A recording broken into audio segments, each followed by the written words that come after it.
Everyone, and I know a lot of us in the room, we have just had lunch and we're here, we've stepped in.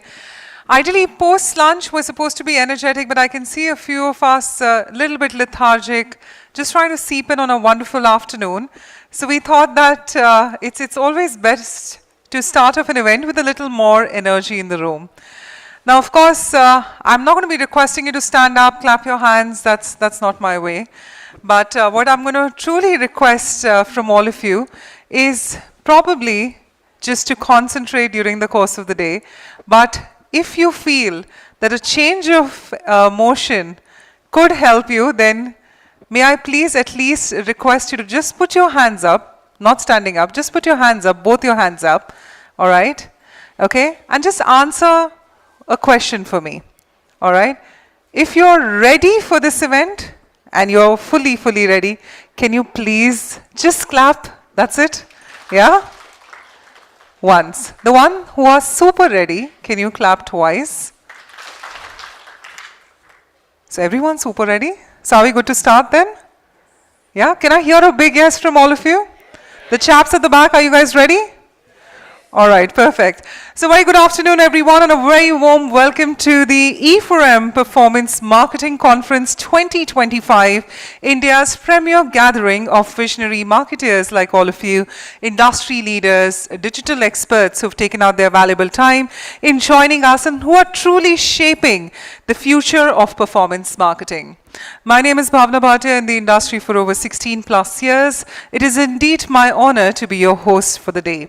But before we begin, we'd request you that during the course of today, if you have any sharings, any wisdom you'd like to share on social media, our official hashtag for the summit is hashtag E4M Performance Marketing as one word. It couldn't get simpler than that, so may we request you to please continue with your hashtags during the course of the summit today. As we stand at the intersection of innovation and impact, today's conference is all about unlocking strategies for today, and of course, thereby building a vision for tomorrow. With technology which is rapidly evolving, the consumer behaviors shifting, and the market dynamics transforming rapidly, performance marketing has never been more crucial for brands and businesses looking to maximize results. But here's the big question. Can brand building and performance marketing work together? Can we drive an immediate conversion while also creating long-term brand equity? That's exactly what we're here to explore today. Throughout the day today, you're going to be hearing from leading marketers and agency executives, both from India and across the globe, sharing their insights, debating industry trends, and uncovering new opportunities for growth. We'll dive into personalization versus scalability. We'll talk about the role of martech. We'll talk user acquisition versus retention. And of course, the much debated question of the future of performance marketing, which I'm sure all of you in the room would agree that it's going to be bright. On that note, allow me an opportunity to also thank our co-partner for today. Ladies and gentlemen, let's give it up for Metier Media Private Limited, dedicated to digital advertising. Let's give them a big round of applause for collaborating with us on that. So get ready for powerful conversations, insightful takeaways, and networking with the best minds in the industry. Once again, I'd like to humbly welcome all of you to the e4m Performance Marketing Conference 2025.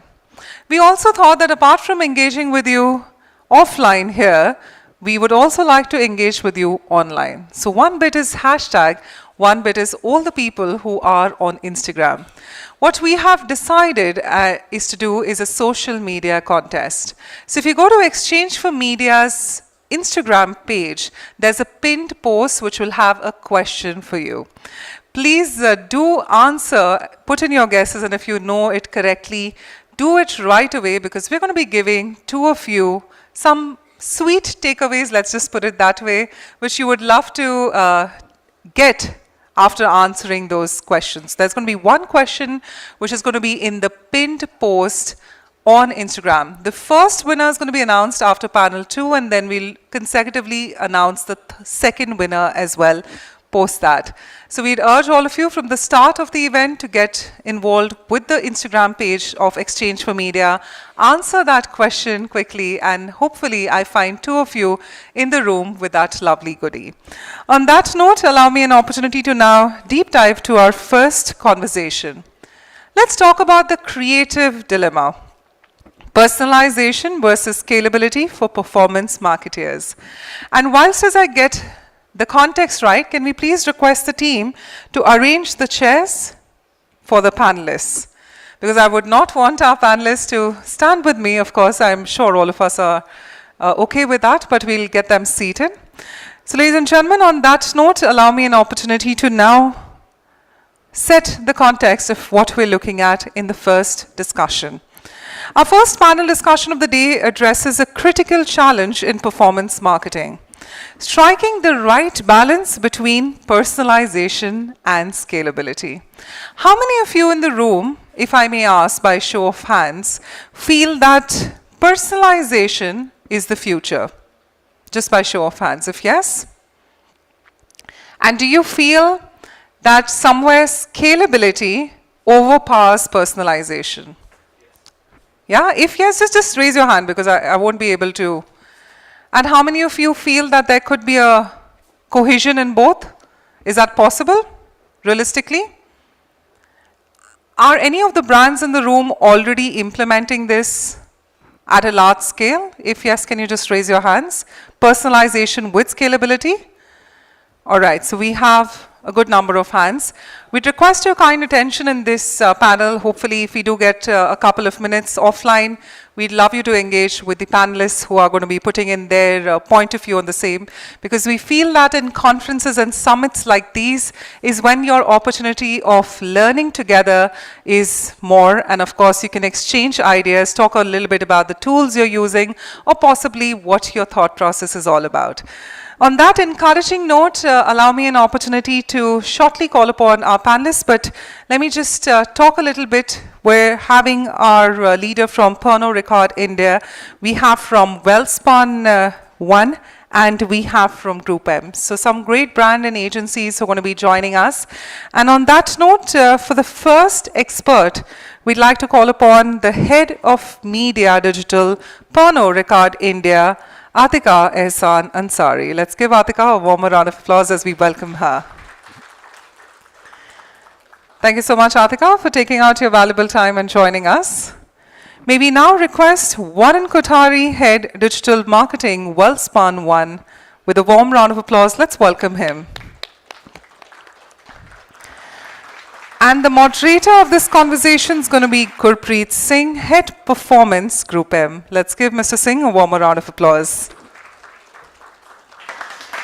So if it's possible, can we please get you seated as per the creative at the back? So just a changeover between Gurpreet and Atika, that's it. Varun, you're still in the center. All right, thank you so much. With that, Gurpreet, I'd like to leave it in your able hands. I believe the microphone is not passed. We don't have an AI version of yours, so we'll just get the microphone, please. Thank you.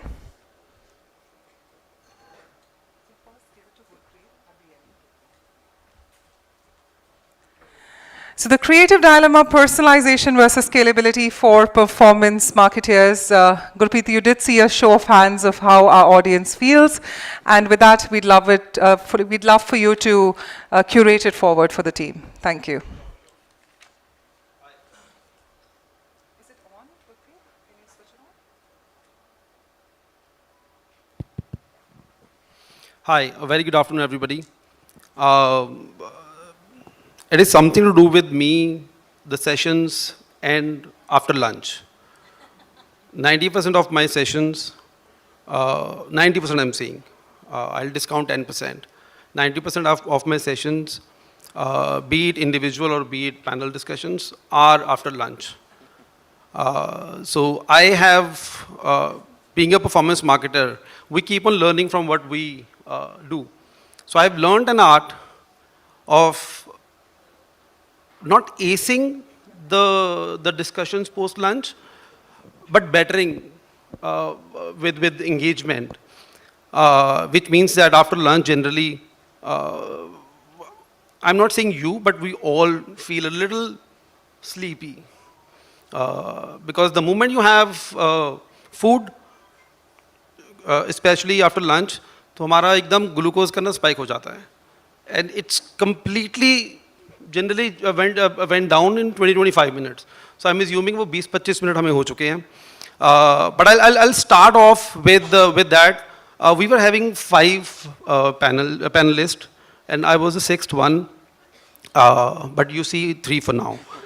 So this is what performance is. Performance is not to do the things efficiently with the given resources, but it is to do the job efficiently with scale, with whatever resources are given to you. So we will try to have our conversation on personalization with scale. It's a dilemma for sure. I think for brands, I have worked on more than 100 brands in my last 16, 17 years of experience. We have seen brands growing in the conversation of personalization, because there is so much of, see again, I mean, we all know that now it's no more a digital journey, or any journey, a consumer journey is very linear. It's not. So which means that for brands to make sure that they are standing out and they are able to connect with their audience or the consumer, they have to do something which is attracting that consumer to them. So which means that personalization is taking space a lot. But again, there is also a thing for a very large brand. I think that was a very good question which was put on, that can we do personalization at scale? Because the moment you talk about scale, the personalization goes for a toss. I mean, it's a, think of a triangle which is inverted, that personalization stays at large. The moment you start drilling more personalization, the scale starts tapering down. That is what the overall experience has been. But we'll talk you guys through with experience which you guys have on your brands, on how specifically this challenge currently, not everything is for sure addressed, but whatever, with the help of AI, with the emerging technologies which we have with us, how it has been, brands have been tackling.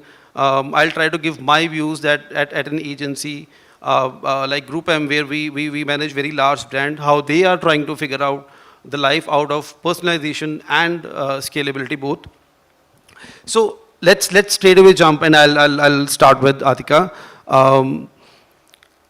We discussed, I think we were in fact discussing that personalization, it's sort of, the brands and the marketers wants to be very cohesive unit, but ideally they are not. The moment you pull one, the other goes the other way. So what do you think, what should we, are we in a space that where brands are able, or specifically you have figured out striking a right balance? Is it, first of all, is it true that if you pull one, the other goes away? And then I would like to also understand that what is the right way of striking a balance on it? Yeah, so hi everyone, I hope this is a little bit more entertaining. Not going to match up with the lunch, but we try.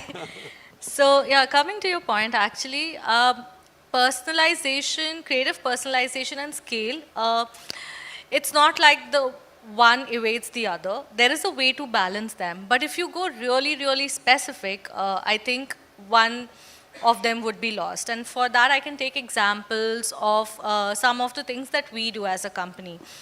We advertise extensions, and we do have a lot of IPs which are event-led and experience-led, and we end up selling tickets for them. So I remember for one of our very specific IPs, we had Hardy Sandhu come and perform.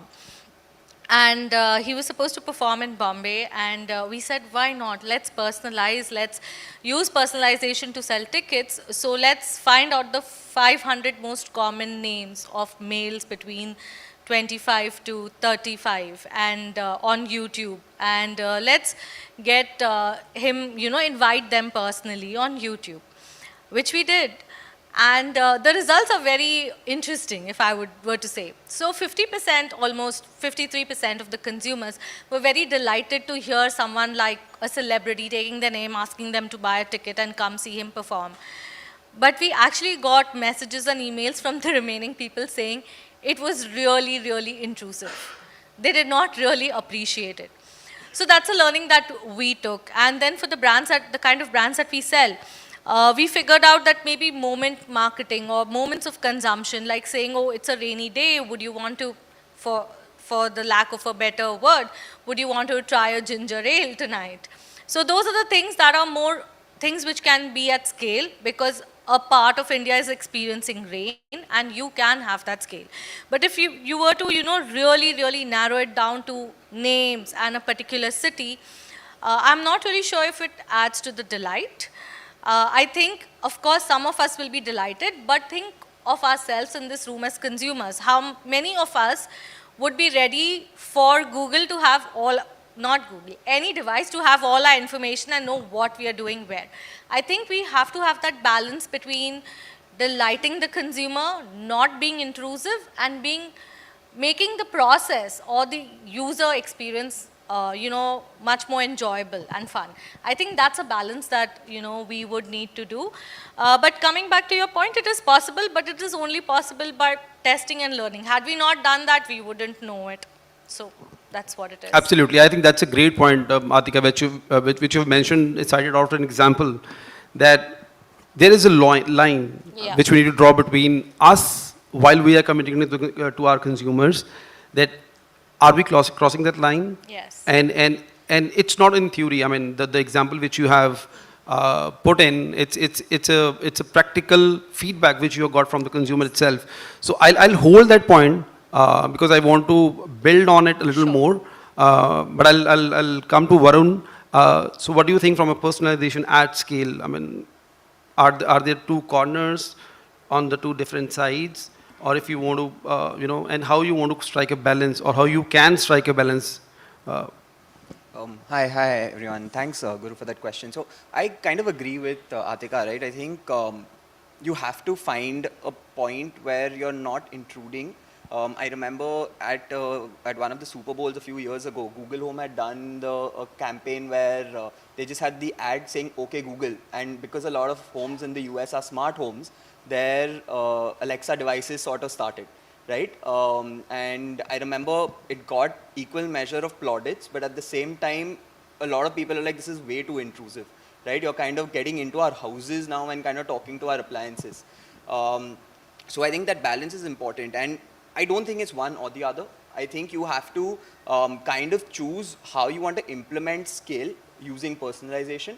I think choosing the right platform for it. So for example, a WhatsApp, great, right? Very easy to scale using personalization.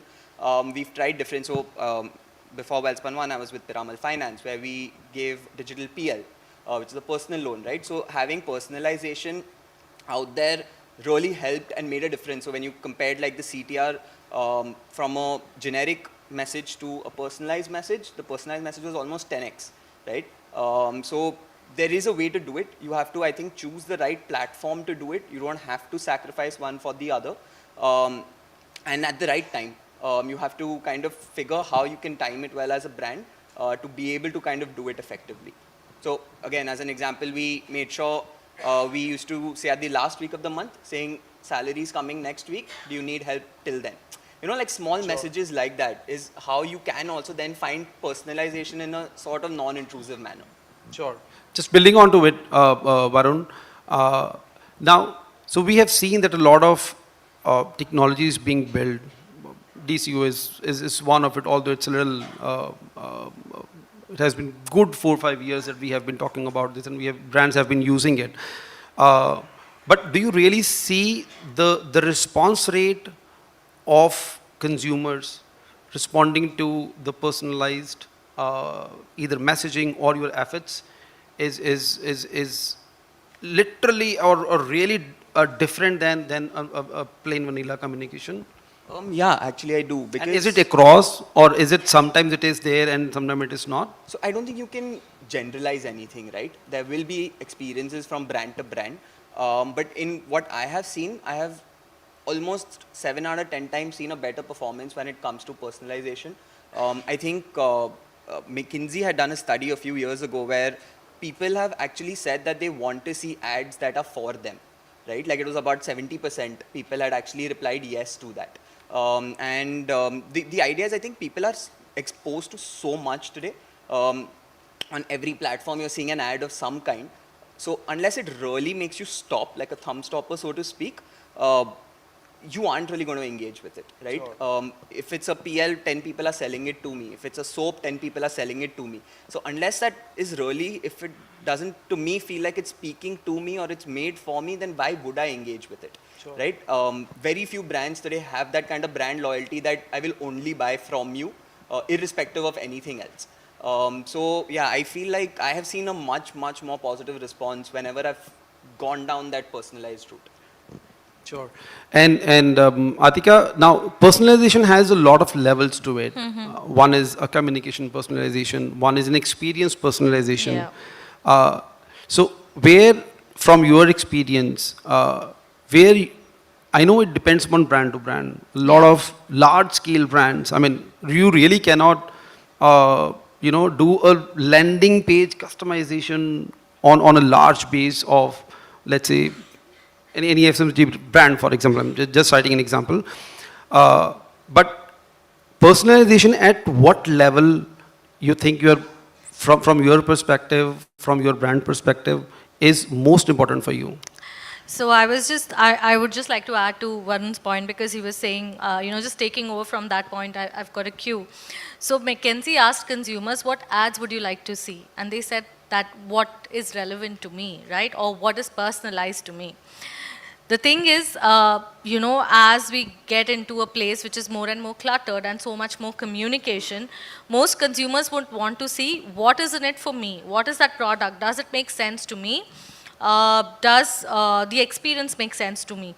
And at that level is the customization. So customization can be like, hey, this is based on your last purchase or interaction, this is the best thing. Or like he mentioned that it's the end of the day for a salary, and there are people who want to take a personal loan, and does it make sense for you? So understanding what your consumer needs and then personalizing it to that need, which should, I think, at some point include the product or the experience more than the name, more than, a gimmick like, hey Google. Because ultimately we are all trying to, like, if you look at the way our lives are, why are we wanting personalization? Because I want to spend less time searching for a product that I need, that meets my suitability and my lifestyle. So if you're going to send something customized to me, good. Does that product make sense to my lifestyle? And amazing, it reduces my time span. So it's basically, you need to include it in the product or the experience, and of course the marketing becomes a part of it. And the other part is that consumers are bombarded with so many ads now. So if you want them to really sit up and notice you, one of the ways could be intrusive, calling out their name or saying, hey Google. But the other ways are so many other ways, like people who are interested in going to certain type of concerts. Can I target them with another one of the same kind, saying, hey, you enjoyed Coldplay, here look, someone else is coming, would you want to come and buy tickets for them? I think those are the kind of things that people are looking for. So as marketers, we also need to be able to put in perspective while we drive this agenda. Absolutely. That what the consumer is looking for. I think the minute that matches, it becomes less intrusive. It helps the consumer reduce his time or her time to search for what suits them, and it's a win-win for everybody. And honestly, personalization campaigns do better than the regular campaigns. That's for a fact. Now they can do 2% better or they can do 15% better. It depends on where you are in that spectrum of, are you addressing a need? Are you making life easier for the consumer? So I think that to me, sort of works. And sometimes I feel like all of us should think like a consumer. Like if I were to want to go and buy an experience, what is it that I'm looking for? What is an event that I would want to, go and visit? And if someone can say, hey, you visit this last painting thing, would you want to go again? There's someone else showcasing something else, I would be happy. So it just reduces my time to, go and find something. So I think that's what we need to sort of include in our plans. So you mentioned, I think it's no-brainer that once you go Yeah. once you do personalization at any level, Yes. be it at a very super pseudo, at a Yeah. flat communication level, just changing a Yeah. picture or changing the Yes. content of the ad, Yeah. or drilling it further down to a landing page experience, you are saying, and we have seen that there is a growth. Yes.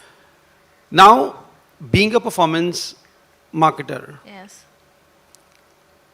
what is the analysis or the cost benefit which you'll see, which generally performance, as a marketer, we see that, because we know that these personalized experience generally needs higher budgets. Yes. Now, be it at the creative, as I mentioned, be it at the Yeah. communication, be it at the creative angle, Yeah. or be it you are going to introduce some tech, Yes. or at the landing page, for Yes. example. Yes. Now, all are costly affairs. Yes. It only directly proportional to the amount of data which you have. Yeah. So, is it? I just want to, just for a thought, is it a FOMO for us? Because it is talk of the town. A lot of my friends are doing it, and Yeah. hence I want to do it. Yeah. Or there is a complete measurability as well, Yeah. that with this 2% uplift, Yeah. but I am also spending 6% extra, which Yes. means that my ultimate ROI is 4% down. Yes. So do we look at that perspective as well? So I'll tell you, of course, I wouldn't say there's FOMO, but there is this need to experiment or utilize newer things that have come in the market. You mentioned DCO is 3-4 years older, but we didn't have AI to be able to optimize creative so quickly. So it's sort of, moving hand in hand.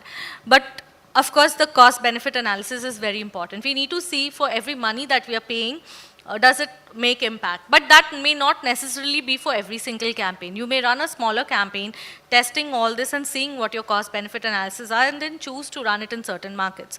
But if you were to look at, during the festive season, which is a huge time for us as well as all FMCG players, I think everyone can make use of it. Like, depending on what region is celebrating what, you can just use those personalized creatives at scale with e-commerce and drive. That is a no-brainer, and it is very easy. It does not cost you a lot. So I think there needs to be some balance. Like, I don't know why I'm using the word so much balance, but I really genuinely think that there needs to be some amount of thinking of saying that, what are the mass areas which will cost me less, give me a quick uplift in my volume, CTRs, people will buy it, and there should be these smaller, innovative, through the line innovations and personalizations that I'm doing to just check. What you can check is what level of personalization fits in your cost in the larger scheme of things and drive that. But experiencing it through, like I was saying, I wouldn't know before this that someone saying, hey Atika, please go buy this ticket would be intrusive. It was for some people. So I think that it's good to use it, good to learn so that we can replicate it and move on. Sure. Varun, we have talked a lot on personalization. I think there was other bit also mentioned in the topic, which is scalability. So if, I mean, although we have discussed that they can go hand in hand, and at point of time, there could be an imbalance as well. But scalability or personalization in your case, you said B2B for now, and earlier B2C you were working with. Does that create a challenge that you go for what? I mean, based on, as you also mentioned, it depends on the time of the season as well, that what you are looking for. Then you might pick personalization, you might pick scalability, and if you've given a chance.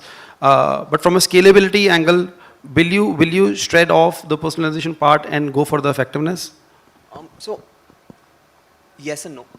So I'll explain what I mean, right? A lot of times, you will choose when to do it, right? So for example, like she mentioned, right, the festive period, it's, I think for pretty much every single brand in the country is the best time to sell, right? People are more easy with spending, they don't think as much, they're more impulsive, the need is higher, etc.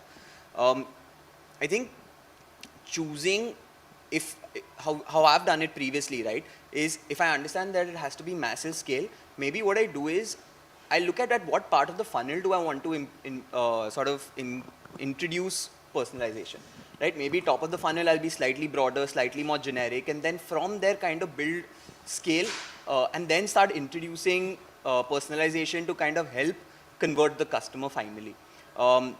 We've seen, so for example, at previously I used to work on this account called Tali, which are these makhanas, right? Yeah, And they were primarily US based at that point before they had come to India.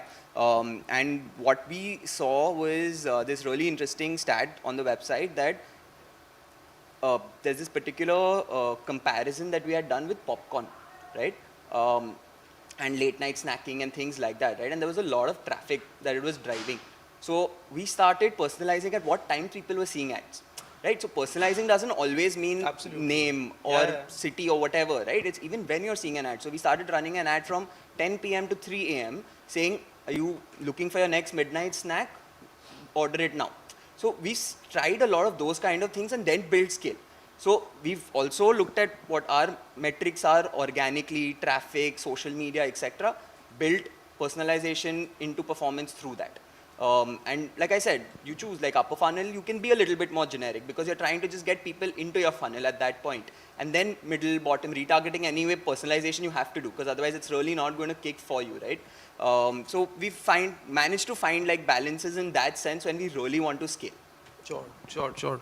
Atika, I think we'll have this last question and then we'll open up for a question. So you mentioned crossing the line in the beginning when you had 53% versus 47%. Now, as I mentioned, scalability, personalization. What are the levers to take care of to make sure that, I mean, it depends on brand to brand. Yeah. A very reputed brand will make sure that they are not crossing the line just because to add some sales to it. Yeah. Although they are very less. This is my experience.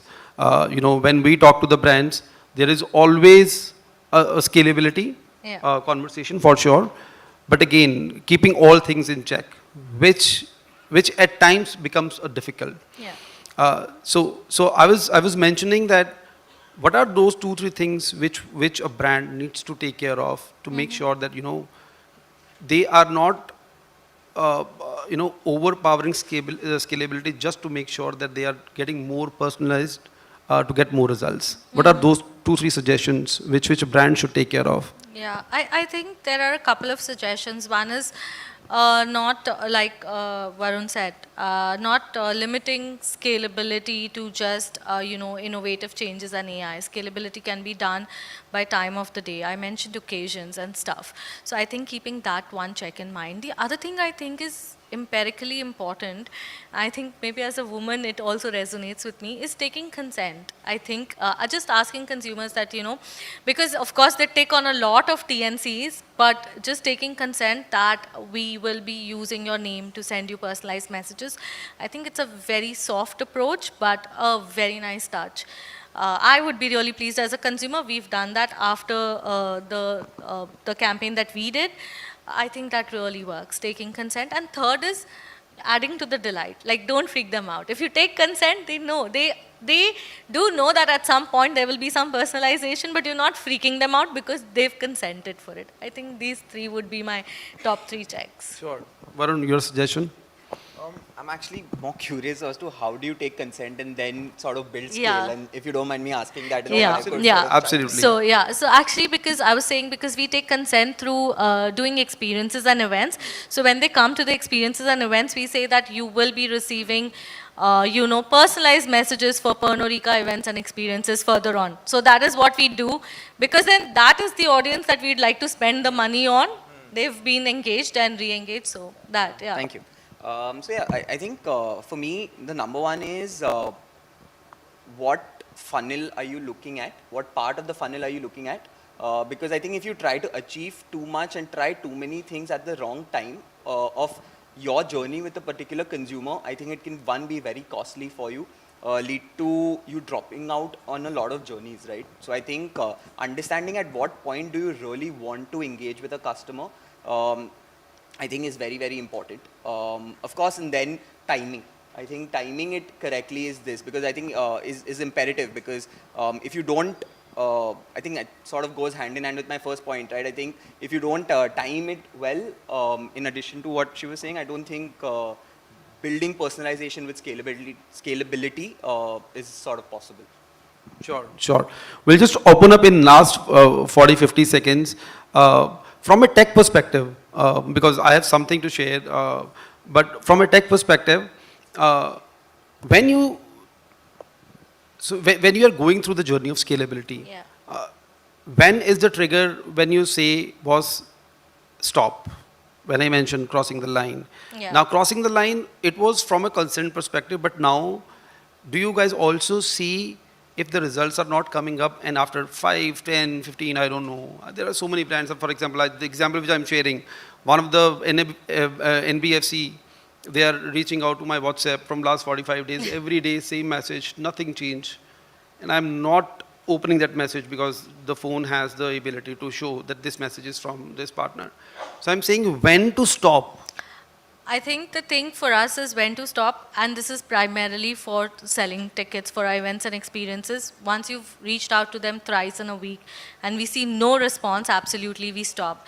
The other thing is we stop when, we also started including people with intent, like people who've bought tickets on, say, a BMS or Paytm.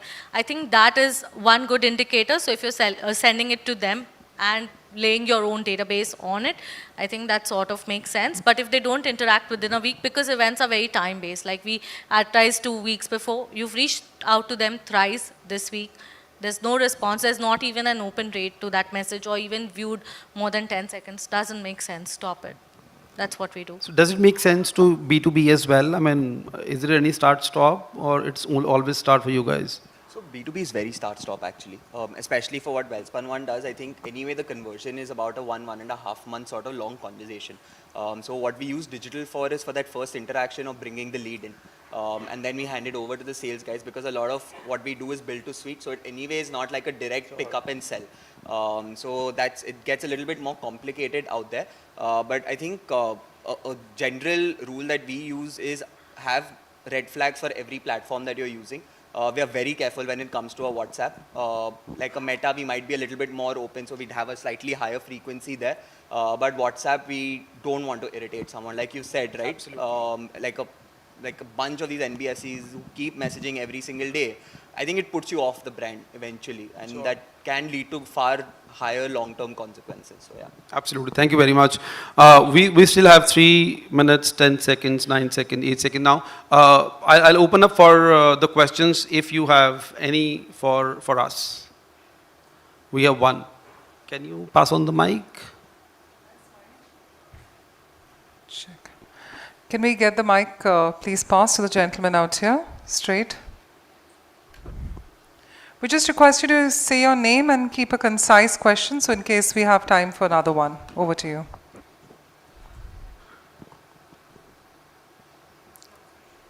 You can switch it on.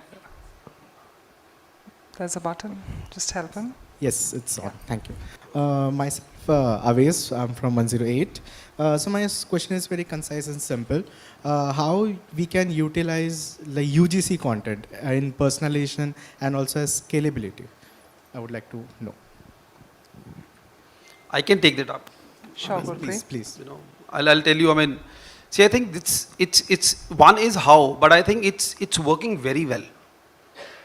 The authentication with the UGC has, obviously, I mean, the UGC doesn't mean that in the same shape and form, but I'm saying you cut across the communication or the UGC per se, because it is from a user, and hence the connection with that communication will be, and we have seen it far more higher. So if you see all the influencer marketing for now, and the influencer marketing for now, we are running so many campaigns where you're generating performance out of it. Now, and we have seen it, influencer running a plain vanilla brand campaign or brand ad has a very less conversion rate versus an influencer who is promoting any UGC, which is an experience which user had.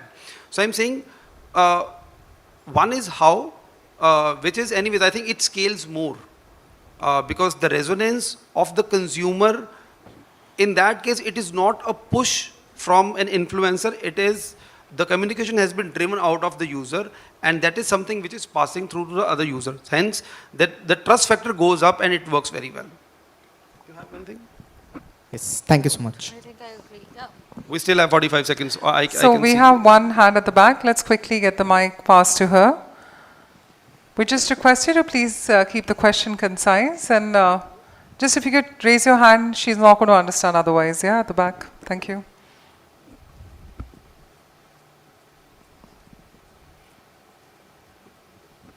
So of course we would like to encourage more questions, but because of paucity of time, we won't be able to. This is the final question. Hi, this is Krupa here from Eureka Forbes. We cannot hear you. Can you hold it? Hi, Yeah. this is Krupa here from Eureka Forbes. I wanted to understand, how does vernacular languages work for personalization? Is it different for what we do in English, or is it different for vernacular languages? I missed the question. You No, said she's vernacular. saying it's Vernacular. vernacular. Personalization and vernacular is your question? Yes, yes. Yeah. Is it different than English content?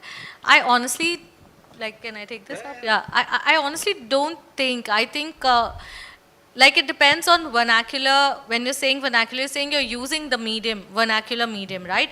And you would be communicating in that language. I think you can definitely look at that, and you can look at nuances for that particular, state or language is my sense on it, if that's the question. Because does state or a state that is entwined with a particular language, they have their own festivals, they have their own mindset, even about products, and you can use that and, personalize it according to that. You have something? I can actually add to this. So we've used vernacular extensively. And I think you'll see a massive difference, especially on Meta, not so much Google, and WhatsApp. That includes WhatsApp as well. But from a both CTR point of view and a CAC point of view, you'll see a huge difference. But then your targeting has to be right. You can't obviously do a Marathi to a South India. I'm just giving an example, or even a Hindi to South India, right?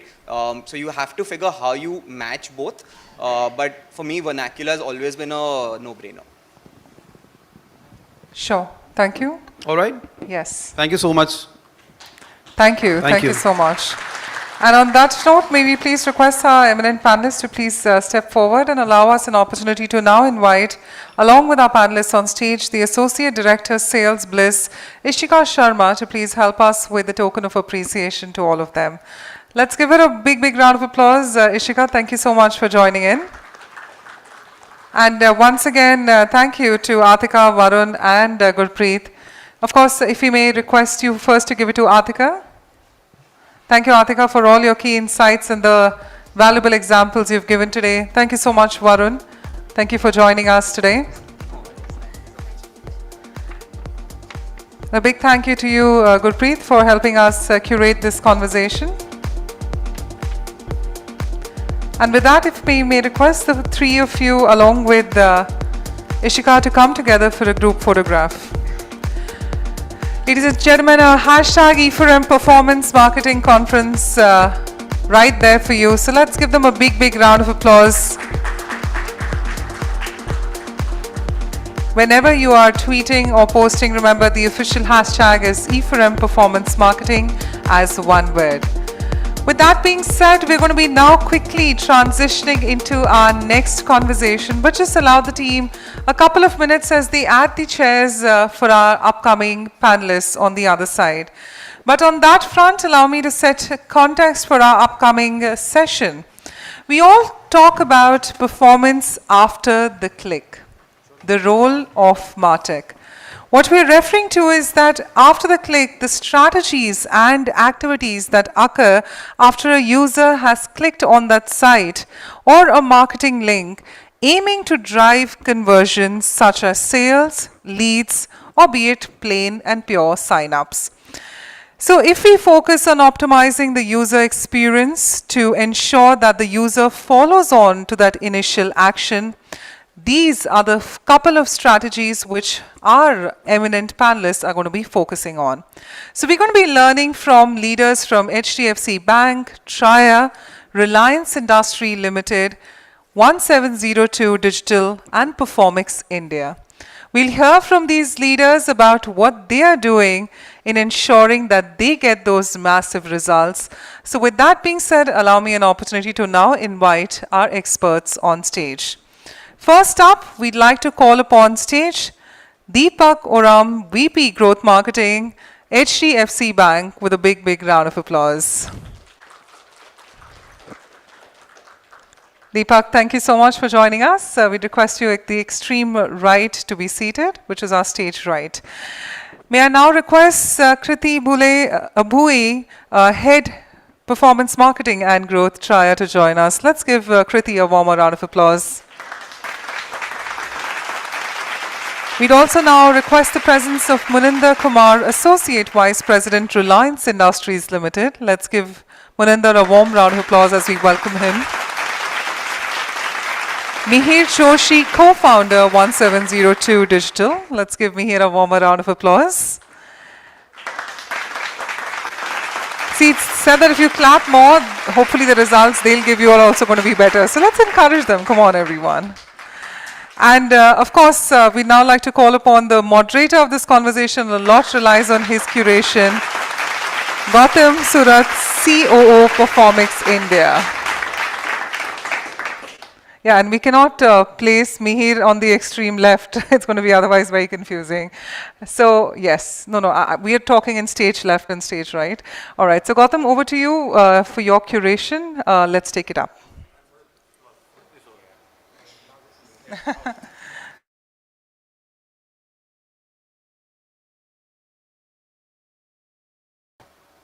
Good afternoon, everyone. Yep. Everybody's got mics. Okay. All right.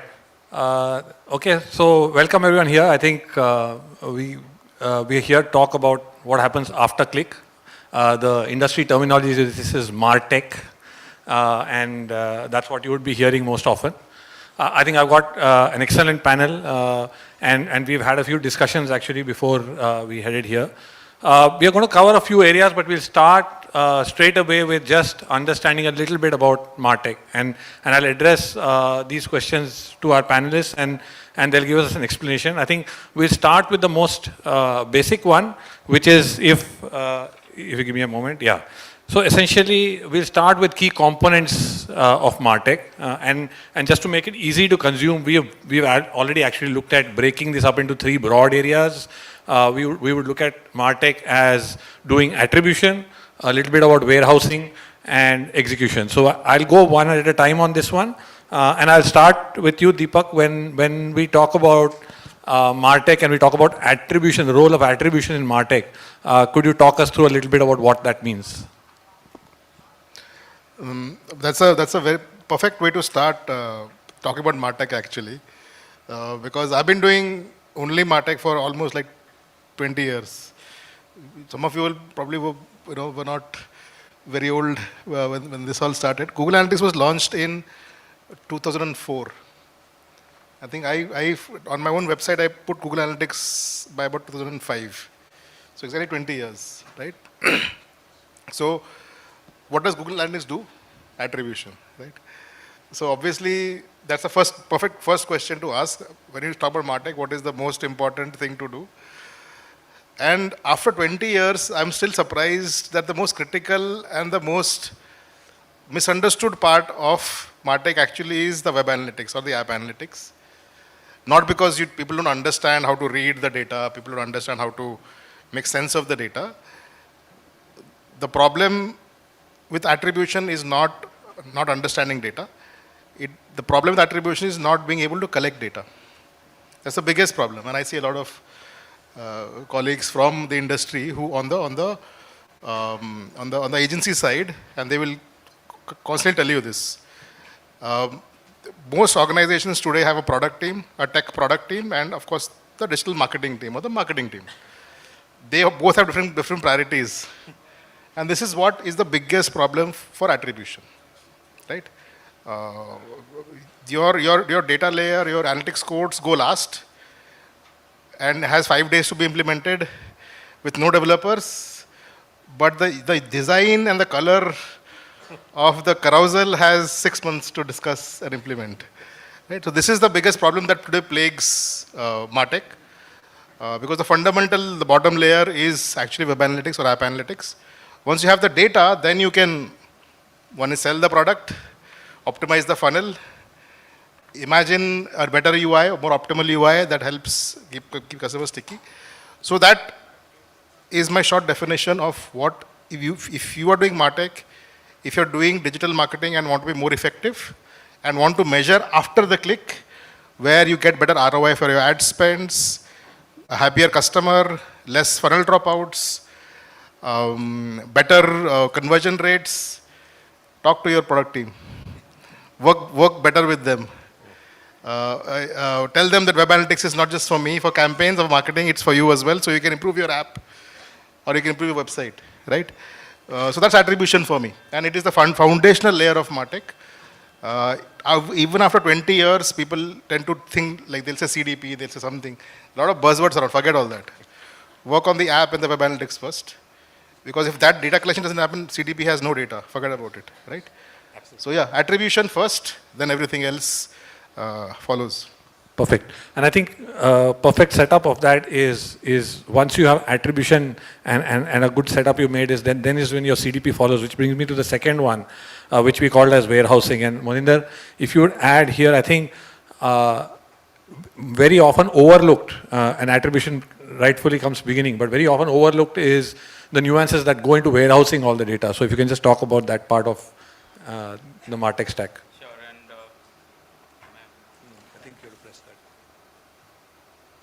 Hello. Yeah. Thank you, Gautam. When we talk about the main topic, I would just come back to the question also, but we are talking about what happens after the click, right? The attribution is the most important part, but it is also like half of the game is also done before the click, right? And we as advertisers, as brands, we are responsible, one, what we are showing to the consumers. Second, who is our consumer? Are we showing the right ad to the right people, right? So there I feel the right kind of segmentation and right kind of creatives are very much needed, where the martech overall tools come in place. And we as a group work with a couple of CDPs to get our right segmentation of data, like maybe Blue Conic is one of them, and for creatives, there are multiple teams working with different kind of creative builders. But yes, once the attribution is rightly done, right, and Deepak rightly said that attribution is the biggest game, right? It's very important to understand whether it's how to have the right set of attribution and what kind of tool has to be used, because what we have realized so far that having the right knowledge of business and the right knowledge of tool accordingly is very important. So for example, for a brand like Tira, which is in the Reliance group, we might not go ahead with an attribution or an MMP, which we are using for any other brand, right? Because the business objective is something different, the media objective is something different. We need to have web attribution in a place. We need to have mobile attribution correctly, established. We also need to look into what kind of definitions have evolved so far, right? So we talk about deterministic, probabilistic models, but how we are actually getting the entire data at one place, and is it also talking rightly to the CRM data, right, overall? So yeah, overall in terms of data warehousing, once we have the right attribution in place, we work with some of the tools and our in-house tools also, which are more into CDPs and warehousing, talking about CRMs, which helps us in creating different kind of segments. And basis, these days everyone is talking about AI, but AI within the customer retention platforms like MoEngage or CleverTap, it plays a very vital role reaching out to the right audience at the right time with the right notification or message. And similarly, on the CRM front, having the, right kind of data properly segmented so that we can use it for the right purpose. Yeah, and I think warehousing may sound like a very simple term of just keeping the data together, but it powers what we call execution, which is what you were mentioning, which is anything you do with that data, the segmentation of the data, and then taking it to engage with customers with your stacks for execution stacks. I think that's the critical piece that it powers, and so equally important from a personalization of journeys and funnel attribution. I'll come to our second question from this one, and I think this one is very interesting. I think we've got a panel mixed with agency folks and client-side folks, and one of the things that I think more relevant to client-side folks is really what part of martech should you in-house, which is versus what should you outsource, and it's important to understand the balance of that, and we'll probe a little bit into that one. Kriti, let me bring you in here for this one. I think we talked about attribution, we talked about warehousing, especially in the attribution part. How do you look at what parts of the business should you outsource in that? What should you in-house? Are there any biases that come in from the people who are doing the attribution? Any of these points you could mention upon? Right. So there are a couple of points here. One is, what is the kind of data you have? So I've been in industries before where you don't have as much of PI data. So it's okay, you can outsource it, it makes sense, The second part comes to when you have, like, if you have health care information, any PI data which could possibly go wrong. So you have to keep that data in-house. The other bit you spoke about was how is attribution done, right? So you have like your 7-day click, 1-day view, you have SRNs who kind of read the data differently, you have programmatic channels, affiliates. So I think it's very important to try and keep a level playing field. Whether it's outsourced or it's in-house, becomes not being able to measure each and every touch point.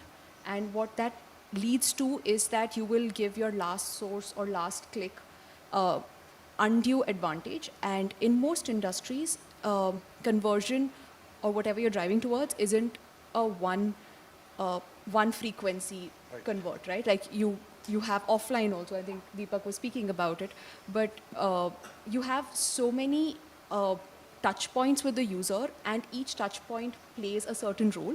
So I think it's very important to also measure what happens before the click and before the last view. So when you ask me about in-house and like outsourcing or staying in-house, I would say it depends on what channels you're running and how have you measured their efficacy before. Whether you have done, you've stopped a source and then seen how your CACs moved and how your journey moved, and so on and so forth. Perfect. And I think I'll also ask Moninder for his POV on this, given what you're doing at Reliance, but especially focusing a little bit on the execution part of it, right? So when we use tools like MoEngage, WebEngage for execution, how do you see that versus managing in-house versus outsourcing in that space? So working with different martech tools specifically within Reliance ecosystem. So firstly, I mean, if there are any vendors, publishers in this house, it's very, very tough to get into the system, right? Reliance as a group, we all are very, very critical and cautious about data. So mostly when we talk about the warehousing and up to some extent CDPs are in-house. But yes, in terms of wherever we feel that there are tools which can help us, get scalability, which can help us doing more of personalization, and something which is new in the, in the trends. We definitely, outsource that, and there are partners, like I said, MoEngage and maybe Zapier and all, right? We closely work with them. So yeah, it's a mix of, both. So overall a hybrid model with us. Right. And I think pretty much what the panel is echoing is where it comes to first party data, you want to be much more careful and keep it as close to you as possible. But in all other areas, you're ready to explore things which will help drive the business. So that's pretty much the way we look at that. I think quickly moving on to third question, and Mihir, I'll bring you in here. I think is obviously key KPIs for martech, and the focus is always to improve business. But I'd like to hear in terms of, how do you look at the KPIs for martech? So are there uniform just one KPI? Would you look at KPIs both from a brand perspective and a consumer perspective? Can you talk a little bit about that? Sure. I think before I answer that, I'll want to contribute to the previous question as well. When it comes to in-housing or going to an agency, right, while the sacrosanct nature of first-party data is super important, as you guys rightly said, one key aspect for a lot of brands is, are they able to build that capability in-house? Correct? We recently started working with a client, for example, that was trying to set up a data science team exactly for martech. It took them 7 months. They couldn't set up the team, right? So that's 7 months of a calendar year or a financial year gone without them actually making progress, right? So when brands sort of decide whether they want to keep this in-house or move out, with the right guardrails in picture, right? They need to really understand, can they or do they have the willingness, or do they have leaders internally who will put that effort to build that capability? Because if they don't, then it sort of becomes an orphaned team that doesn't report to anyone and hence doesn't do anything productive, right? So that's also a perspective. Now I think coming to KPIs, right? So when we were all back learning marketing in school or doing our first internship in marketing, right? One of the first things we learned is that the customer is at the center of everything you do in marketing. Correct? Doesn't matter whether it is price, promotion, place, blah, blah, blah, the customer has to be at the center. Somehow, as the nerds have started coming in, right, with me being one of them, we sort of forgot this basic lesson, and a lot of KPIs that we started deciding in marketing became business first KPIs and not customer first KPIs, right? Typically, when you say KPI in today, you jump to the word called ROAS, right? Everybody says ROAS. But ROAS inherently is not a customer KPI. It's a brand, it's a business KPI. It's not even a brand KPI, correct? It's basically saying, okay, I put in 5 rupees, what do I get? Do I get 10? Essentially, that is what it means. Now, when you start measuring all your marketing campaigns, right? Even at martech level, right? From this lens, it sort of gives you a very small picture of what you need to do, right? Because this does not keep the customer at the center. For example, if let's say today, I as a brand build a new app, okay, I've completely redesigned my UI. Maybe my ROAS did not go up, but the time that the user spent on the app went up greatly, right? The user was able to, find what they wanted very easily, right? They were able to view through my content. Maybe I'm a very complex brand, so they were able to watch videos, read everything.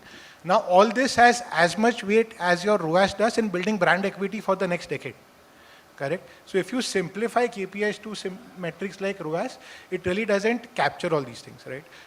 Maninder also spoke about customer segmentation. What is important is to have KPI at a segmented level, correct? For example, if I have a segmentation called new users, okay, for new users, a metric like, the time that I've spent on the website is far more important than ROAS, because I'm a brand that will not necessarily purchase for the first time. But at the same time, if I have a segment called purchasers, right, people who purchase in the last 3 months, then I actually don't care enough of how much times they open my app. What I care about is, are they purchasing the second product? Or is there a cross-sell that I'm doing successfully or not, correct? So the KPI has to come in the context of the customer segment. If we keep a blanket KPI, it doesn't work out. So today, to sort of cohesively answer this question, while brands are trying to focus on a single KPI to make decision-making simple, it's sort of, I think there is a requirement now of a balanced scorecard when it comes to martech. The metrics of the balanced scorecard is completely up to the brand, right? They can decide what are the 5 most important metrics. And the way, your HR balance scorecard is, which has different pillars. Here you can have pillars on brand, customer, business, right? And sort of then have individual KPIs across these to have a single number that is a lot more holistic, instead of having very simplified answers. Right, thank you. And I think just for summarizing it, I think when we look at KPIs, we would not just look at brand KPIs, but like you said, look at customer KPIs. But there is also another piece, I think, which the panel discussed earlier, which is sometimes you also have to have KPIs for the data you're collecting. how valuable is that data, how are you using it, what is its ROI for the future. So these are other pieces which are a part of KPI measurement, which sometimes we forget. But when you are collecting that data, there has to be a purpose, and that also needs to be measured in terms of what that purpose is delivering. I'll quickly come to the panel now for a couple of examples, if any, and I think if you could go with this one first, Mihir, from this thing, is a couple of examples of use of martech, and then I'll open for the other panel members to give one example or so. Yeah, sure. A couple of examples on brands that I worked with that I really admire. The first that comes to mind is IDFC First Bank. So they have been working on martech with us, I think, for probably 4 years, right?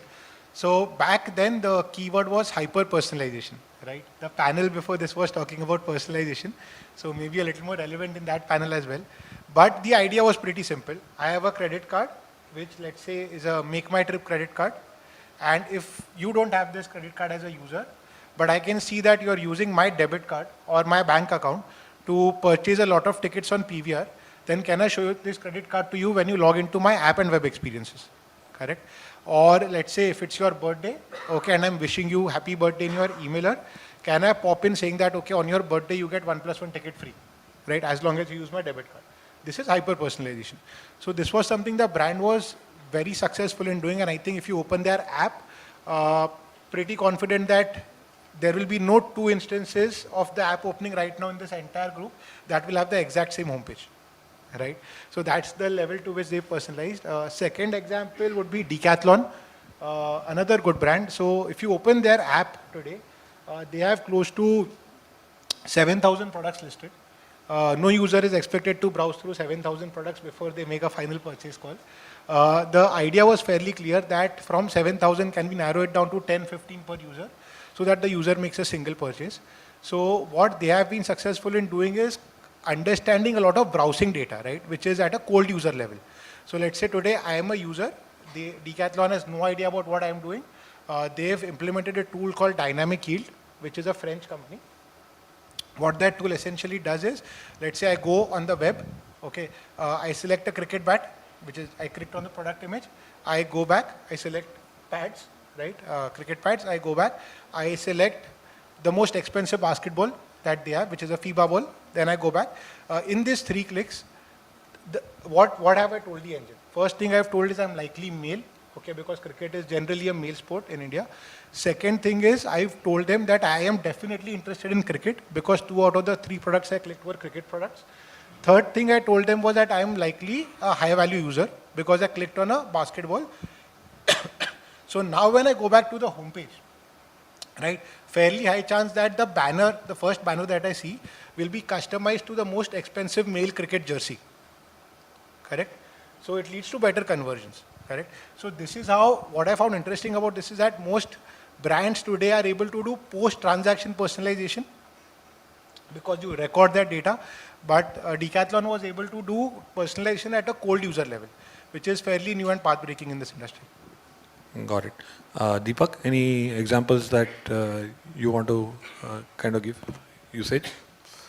I don't know if it will be out of the agenda, but let me try, right? So again, what I realized is that so martech, most of you all are digital marketing professionals, I'm sure. Some of you may be on the agency side, right? So when it comes to great examples of martech, let me tell you the most advanced one, right?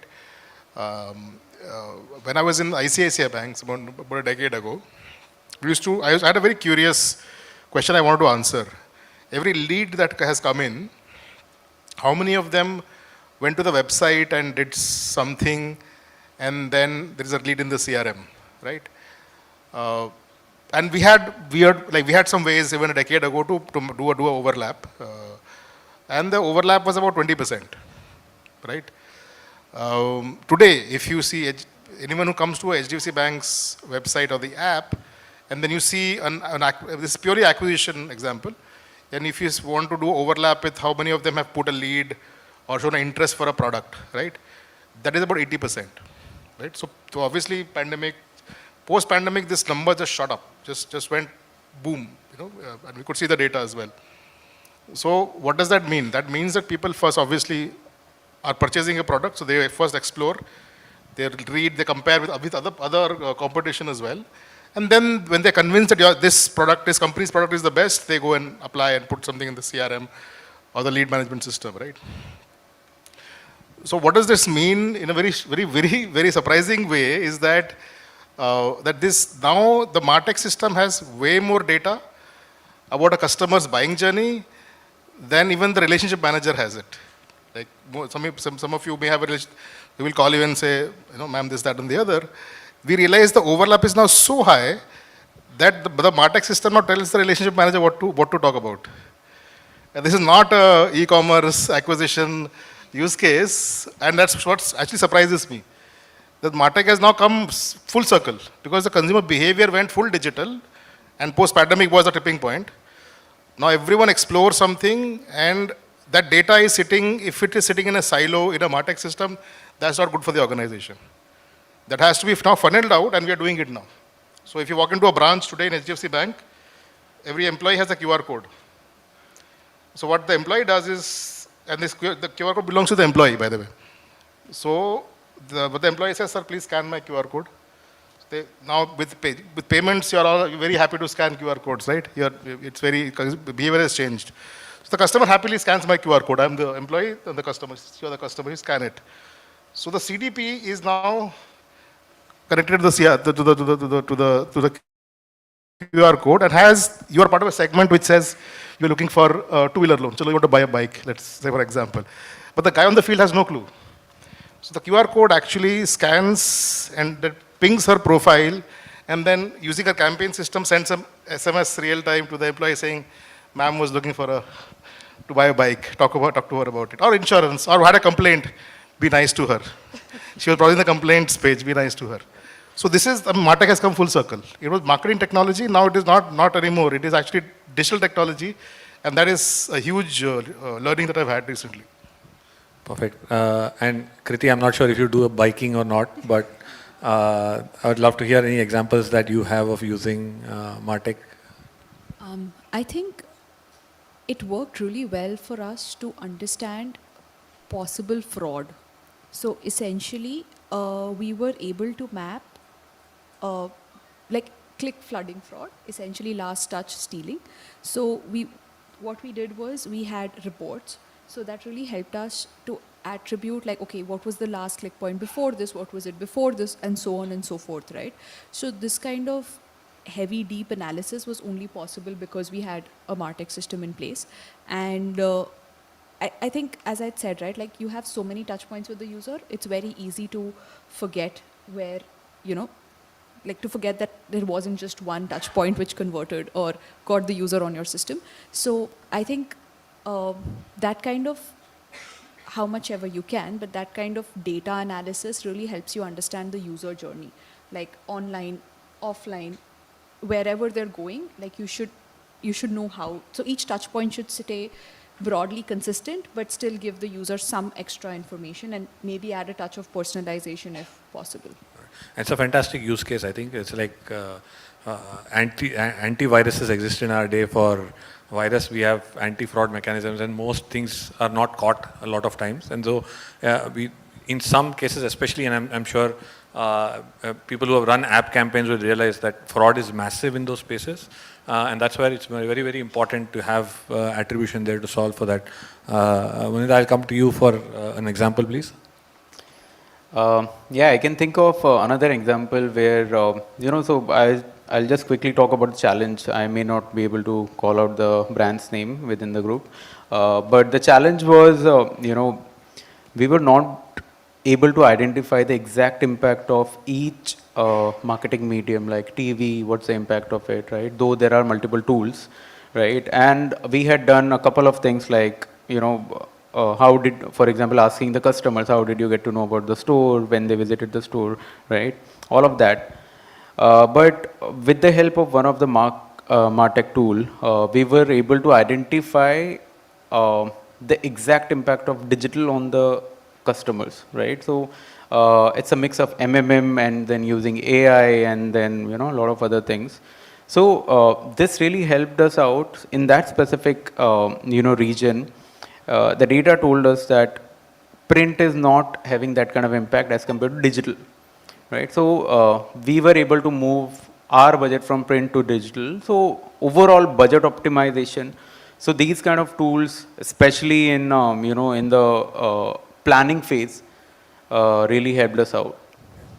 Yeah, and very valuable example. I think sometimes when we discuss martech, we get stuck in just MMPs or last mile measurements, but there are platforms like ADH, AMC, all these solutions which actually give you measurements from multiple other sources, and you can bring them all together to do the kind of measurement you're talking about, whether it's offline media, offline sales, and all of that. Which brings me to our last question to the panel today, and I think given this space is seeing so much growth and rapid growth, though I think now with 10 years, 12, 20 years down the line when you started, it's not that rapid. It's been 20 years.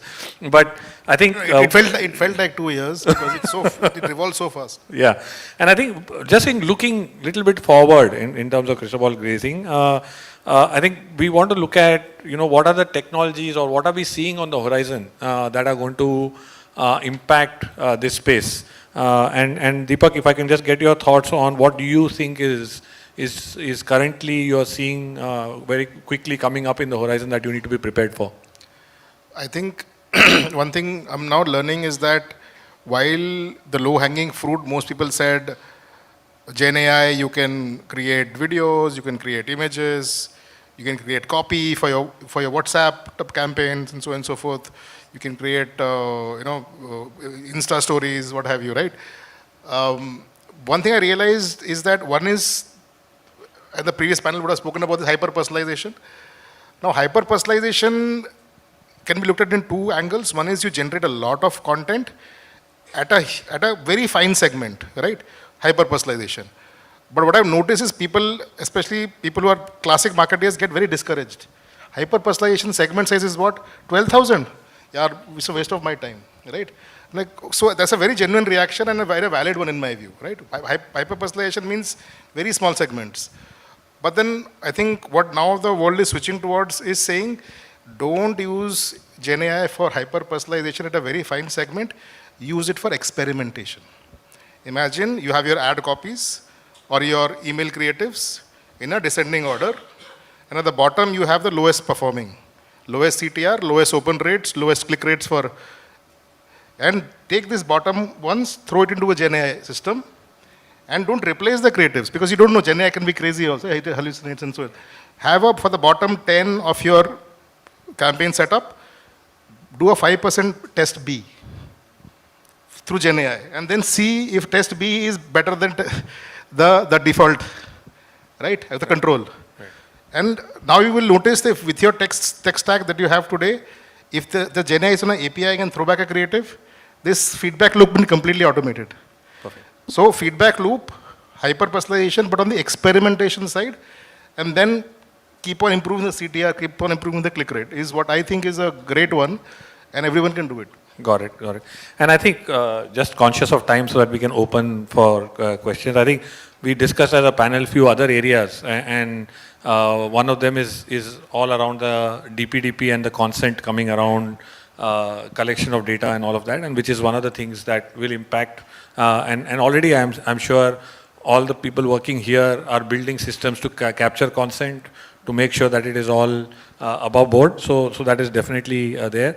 But largely, I think the discussion was largely around Gen AI coming across all facets of it. So it's not just attribution.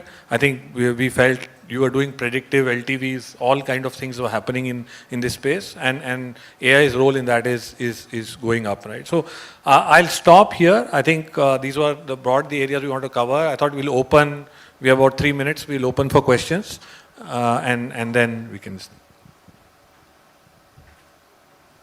Can we get the microphone passed, please, to the gentleman at the back? If you can just raise your hand. Thank you. Just in interest of time, since we have under 3 minutes left, we just request you to keep the question concise.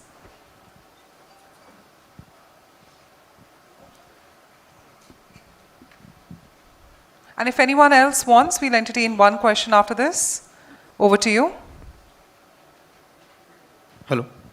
Yeah, adding to what Gautam just said, I just wanted to ask, with the DPDPA Act, will it change the way we use the data, we collect the data, and or will it impact martech?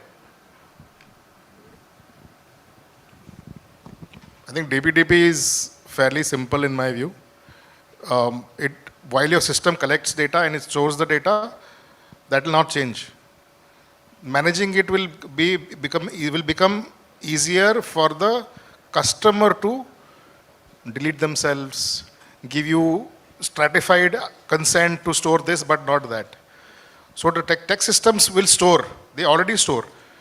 But only thing is you have to get a front end for the user to control it themselves, and that's all what DPDP means in my view. So it's not that complicated. Right. I think just to add a little bit of perspective to it, what DPDP will enforce is when consent is collected, you will need to collect consent for all the users of the data, and that's where the second and third parties who use the data will face more challenges, because the first party who is collecting, that doesn't change much. But when that data is passed to other people to use, if those use cases are not captured, that's where you will see the impact. So that's the areas that you might see, in future use cases come under some observations. Sure. Just over a minute left. If anyone else has a question, otherwise, okay, the one at the back, the gentleman. Can we quickly get the mic passed to him? We'd request you to please keep the question concise. Over to you. Hello everyone, myself Sri Krishna. Just a quick question. Wanted to ask, with the evolvement of martech, what do you feel would be the future of traditional media, and how would it exist, or will it not exist, or how will it be? Can I add? Yeah, I guess that's a great question. I believe in last couple of years we have already seen a lot of changes, specifically when we talk about outdoor media, right? Coming into the programmatic overall ecosystem, things are changing, evolving, and now you can control the, at least in Bombay, Delhi and Bangalore, a lot of inventories through programmatic. But talking about some of the other areas, definitely, in a way, I don't think things are going to be changing very quickly for at least TV or print, because they are managed, and that ecosystem is very different as compared to digital. I don't think there are major changes going to happen, but yes, outdoor is definitely going to get impacted. For all of the digital people, there's going to be a big change. And then, of course, if we talk about cinema and all, see, digital is anyway growing, right, as compared to any other mediums. So martech is going to impact it in a way, but it will take some time, but not maybe in the near future. Yeah, I think just look at martech as a measurement system. So it will measure, we are trying to measure everything offline, online. It will only strengthen the industry in terms of outcomes. So yeah, I think we should always encourage more measurement. Just a final point on this as well. Just that brand should not be guided by the fact that if you can't measure it, don't do it. Correct? I mean, just because you can't measure print doesn't mean print doesn't work for you. It may still work for you. Correct? So it will not change things drastically. Yes, we will see more pervasive nature of martech in measuring print, right? So for example, QR codes, scanners, etc., right? For example, that will happen, right? The nature of ads will change. But if a platform is working well for you today, it's working well because your customer exists on that platform and is responding to it. And that will also happen in the future. martech does not change that. Okay, thank you so much. Thank you, panelists. You've been an excellent panel. I hope this was useful for everyone. Thank you. Thank you. Thank you so much, Gautam, for curating this. May we please request our panelists to step forward. Allow me an opportunity to call upon Rahul Khurana, Country Manager, KIT Global, to please join us and help us in giving a sweet token of appreciation to all our eminent panelists. Ladies and gentlemen, let's give it up for none other than Rahul Khurana. Rahul, of course, starting with Deepak. Deepak, thank you so much for joining us. Kriti, thank you so much. Muninder Kumar. Muninder, thank you. Mihir Joshi. Thank you, Mihir. Thank you for joining in. And of course, and our moderator, Gautam Surat. And if we may request all of you to please step forward, allow us an opportunity to capture all of you in one frame, along with Rahul Khurana. Once again, a big thank you to Deepak Oram, Kriti Bhui, Muninder Kumar, Mihir Joshi, and Gautam Surat. I believe we can all give them a bigger round of applause in appreciating their exceptional contribution to the summit. Rahul, we just request you to please stay back as we have a surprise element as well. So we do have a social media contest declaration. So just by show of hands, how many of you participated in that when we had the pinned post on social media, right? We'd announced it at the very start. As committed, after panel 2, we're going to be announcing one of the winners. So if the person is in the room, we'd request you to please join us in the center stage. Devang Manseta, do we have Devang Manseta? Oh, Devang is right there. Let's give him a big round of applause. And Devang, why don't you join us in the center? Come on, ladies and gentlemen. He's going to be getting a fabulous hamper from us, the similar one being given to all our speakers. So today we're going to be putting a spotlight to Devang Manseta as well. So do remember, the social media contest is still live. We've got one more winner on the other side. We'd request you to please put in your comments on the pinned post if you haven't already. With that, thank you so much, Rahul, for joining us. And we're going to be now moving ahead to our stand-alone session.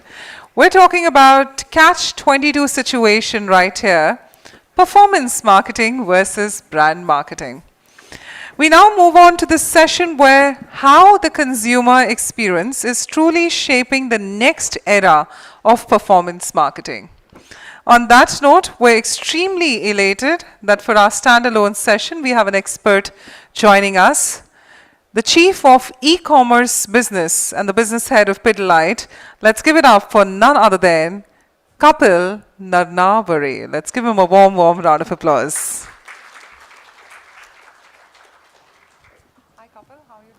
Hey, thank you. Yeah, comfortable. Thank you so much. Yeah, I've got this mic. No issues. We'll be able to do that. Yeah, so can we put it? Okay, hi, good afternoon, everyone. I'm Kapil, as she has already talked about me a bit. Thank you so much for that. First of all, I would like to say thanks to e4m team for inviting me here, giving me an opportunity to speak about performance marketing and also to connect with a lot of you people, learn from your stories as well. When I got this invite and got to know that it's about performance marketing, I thought, you know, what would I do in this forum, because performance marketing over a period of last 5 to 6 years has really evolved. So talking about just performance marketing, how it works, what are the various tools to optimize, and how to really, you know, deliver the performance as per the objectives and all. I thought it would be too, you know, like cliche, and at the same time would not really add value. Then I thought, why not to really do something which we often come across and face very tough challenges in various forums, in various meetings of e-commerce, when people ask why e-commerce business is not really that profitable when it comes to comparison with general trade and modern trade business. At the same time, people say you are doing nothing, you know, you are just buying sales because you are continuously investing money, but you are not showing profitability. Then people say you are not able to build the brand, the loyal consumer base for the brand, because when you invest on performance marketing, you see the sales is really going up, but when you reduce your performance marketing, you see that, you know, sales is coming down. So it's not sustainable. And I think these all questions are, you know, very right questions. And as professionals in this space, I think we really need to find a solution to it. So basis some learning that you know, we could really establish over last 2-3 years, when we really found some solution to it, I thought it would be good to talk about something different rather than just keeping it plain at performance marketing. It's very important to understand performance marketing and brand marketing both put together, because they complement each other. So that's why I've chosen this topic of performance marketing versus brand marketing. Now, performance marketing, as we all know, it can give you quick results, and at the same time you drive performance as expected from you, but yes, you have to definitely invest. You can measure, you can talk about, yes, this is what we'll do and we'll be able to generate sales and all, right? So it's very, very important to see in that respect how brand marketing can really be worked out with performance marketing, and they complement each other. So I will talk about how we have utilized both together to really drive the performance of our brand. That would come in later part of my presentation, but also it's very important to quickly understand performance marketing and brand marketing in standalone, so that we'll be able to clearly able to understand how they work, and then later on we'll club and see how they complement each other. So performance marketing, guys, it's all about result oriented approach, wherein marketeer look for very specific outcome, and those outcomes could be in terms of generating impressions, clicks, sales. You are able to measure your ROI, like what I have invested, what I have got against that, and that becomes very comfortable part of our job. When somebody asks what kind of sales you would be able to generate, you would say, okay, I would need this much amount of money and I'll be able to generate, right? But there is downside to performance marketing. You know, it really eats away a lot of money. Initially it works when results really come, but when you see in long run, you would find that, you know, when you start reducing your spends, the sales would also come down. Competition, when competition comes, your rates would go high, you will have to further run behind it and try to gain the performance. So the downside is you keep on investing, keep on generating sales, but when you try to reduce or optimize your spends, you find that sales are not happening. So that's the downside of it. So it's a very short-term approach, doesn't work in long run, right? On the other side, when you see brand, when we talk about brand, what is brand? Brand marketing is all about building identity of your brand. Your primary goal is always to find, consumer mind for your brand, somehow foster that loyalty towards your brand so that you come in consideration and people love to buy your brand over a period of time. So that's the job of marketing team when they really put in a lot of money behind it. Overall, what happens in brand marketing, but there is issue. You are not able to commit the sales when you look for, okay, for brand marketing, I would need this much amount of money. But then when people ask what would be the outcome, you are not able to really answer. So that's the downside of brand marketing. But at the same time, it works in long run because you have been able to foster that loyalty towards your brand. You are able to communicate what it stands for, and people buy you because they understand you. The awareness of your brand really helps you in long run, right? Now,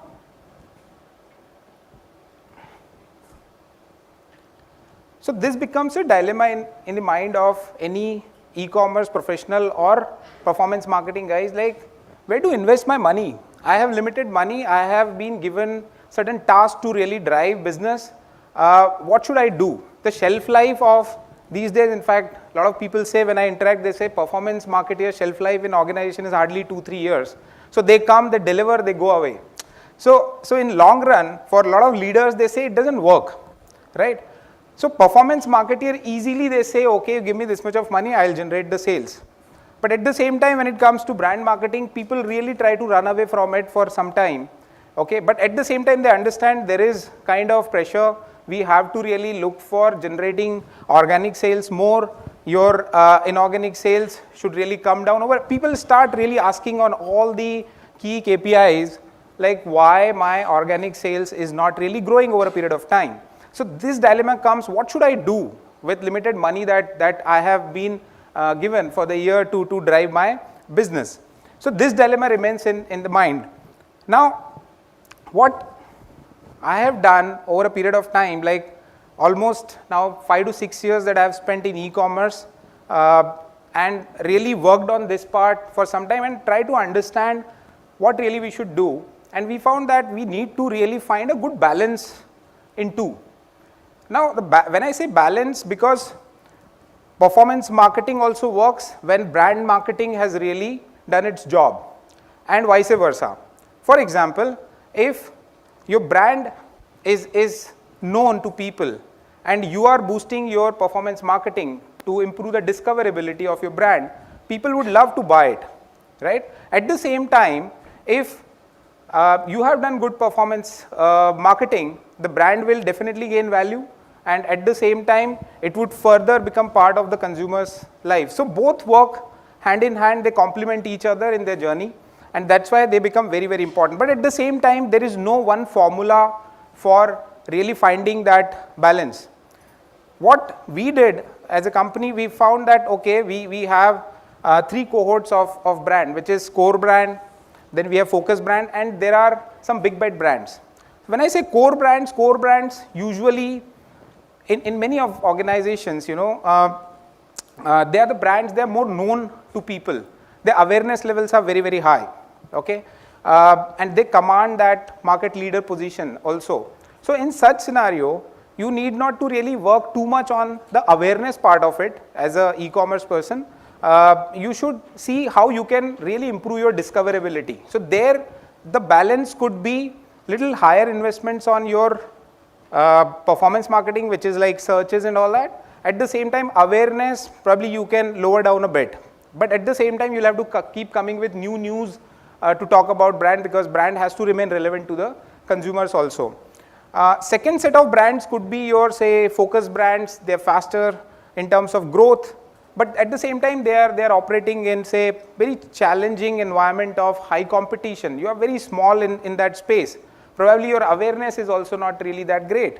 And to gain some share, first you need to really work on the awareness bit, and at the same time keep your searches on so that you are discoverable. So when you work on the awareness bit, you know, brands start really getting in consideration of the consumer.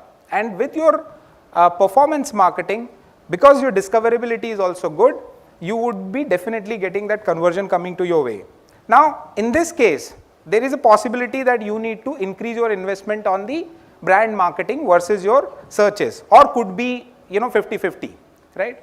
Third set could be your, say, high or big bet brands, which is like, you know, you have very unique proposition with you, possibly consumer doesn't have, your other competition doesn't have, and you think that yes, this can be built for future growth for organization. But at the same time, such propositions are not really that known to people. Awareness levels are very, very high. Maybe in such case, you will have to really invest a little higher on your brand marketing to build the awareness of your brand. So I'm saying it's about balance that you have to find. It's not a simple formula. It is to be done over a period of time when you do your testings, piloting about brands, and find that what is that balance that works for you, and that's how you establish, you know, what kind of investment should go in which part of the marketing. Once you start doing that, you see that your growth will come in long run. That's exactly what we have seen. This is just showing a lot of brands that Pidilite has, and we work on all of them with the same thought. First thought comes to our mind, how we are really consumers' first choice, okay? And then we try to make a deal with the consumer. So one of the examples that I would give you as our success story, wherein we really tested this, the combination of performance and brand marketing, and we are really driving some good results. I'm talking specifically about brand WD-40. WD-40 is a very powerful brand in terms of the consumer offering that it gives, because it has 2,000 uses. It solves the problem of your home improvement and automotive approaches and all, right? Now, the problem related to, say, rust removing, your stain removing, lubrication, at the same time, the squeaky sound from your door, drawers. Likewise, there are many uses that this brand has. It's a unique brand, not much of competition, though definitely last couple of years we have seen some competition coming. The problem with this brand was that it was growing good. We were investing on performance marketing. We have purely focusing on performance marketing, first 4 years of its launch with us, we saw that sales is really going up and it's working. Then we thought to make it profitable, why not to really, now start optimizing our spends. When we started doing that, we saw the sales started falling. Yeah. Then in panic, we again started boosting the performance marketing. Again, sales started going up. But then we realized after 4 years, a lot of questions started coming. We are not able to make it as profitable as what it is in general trade. Then we started doing some experimentation around it. In our experimentation, we first tried with some brand marketing in terms of influencers and all. We kept our investment going up because this is considerable or significant in terms of contribution to online business for us. So we started boosting our investment around it on performance marketing as well as on brand marketing. And we saw when we spent almost around 2 quarters, we saw when we started optimizing performance marketing majorly, the sales didn't come down. The sales kept on going, and we found that now, because we could talk about various uses that consumer should understand and various ways to really use this product, it's really working for us. And we found that balance very well about our brand.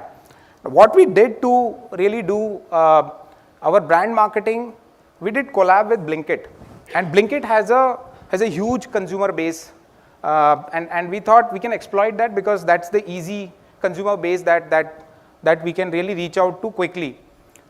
We did social media activation through Reels, using our influencers, various influencers who talk about home care and how to really make your house beautiful, take care of a lot of cleanliness part of it and all. So we really took such influencers.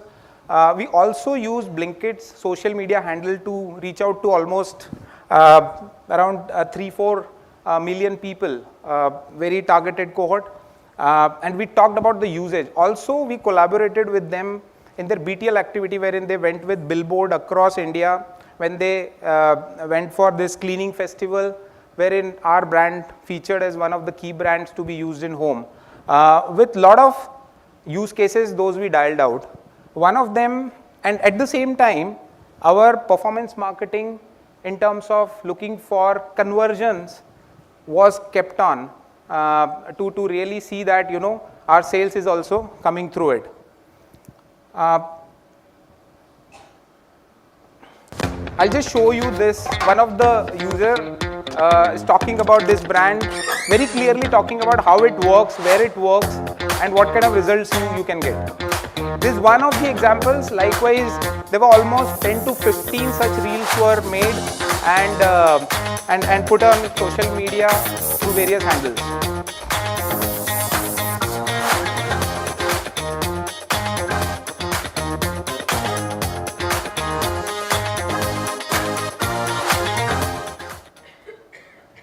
Yeah, and this is just to show you like how things changed, and this graph is used as example in organization also to talk about how things change when we really make two marketings come together, complement each other, right? Where I mentioned that the brand was existing for quite some time. If you look at blue line, which is the sales line, showing you trend of sales. Then you see orange line, which is about our performance marketing, ACOS percentage and all. Then green line is all about your brand marketing. So till the time, if you see Q1 FY23, we were kept on investing on our performance marketing. The sales was really moving up. And then when we tried to reduce our performance marketing investments, we saw sales also started coming down.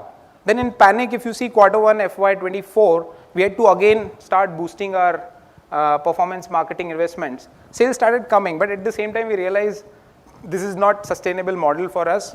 And we started with our brand marketing, as I talked about, and When we started doing that, after 2 quarters, we saw that sales is not really coming down, it is continuously building. So we found that model of high growth, low investment, and generating profitability, answering to the management that yes, we have found one model which works. We have experimented on a lot of other brands also, and we are seeing some good results are coming on them. Now, to summarize what I try to tell in this session, and I think most of you must agree with me because same situation you must be facing in your work as well, right? I said both the marketing are important because they complement each other. It's about you find the right balance, and the balance you can find when you experiment on regular basis. Also see the life stage of your brand. If it is a market leader, well-known brand, then how you have to put your money on performance marketing and brand marketing. Likewise, when you see that some brands, they have high growth potential, what kind of money you have to put on, say, marketing, brand marketing and performance marketing. So it's all about how do you really understand your brand's journey, its life stage, and find that balance through a lot of testing on your brand, piloting about it, and then you try to generate more profitability from your brand. So that's it from my side. Thank you so much for giving me some time. And if any question, I'll be very happy to answer them. Thank you so much. Thank you so much. Yeah. Sure, no worries. Sure. Thank you so much. Yeah. Thank you so much. Ladies and gentlemen, a big round of applause representing Pidilite and of course giving us those key insights through the case studies. May I now please request the Chief Business Officer of Lemma, Mr. Siddharth Dabari, to please join us and help us with the felicitation. Let's give Siddharth a warmer round of applause as we welcome him. And if we may request both of you to please step in the center. Thank you. Sure. Hey, hi. Hi. Thank you so much. Yeah.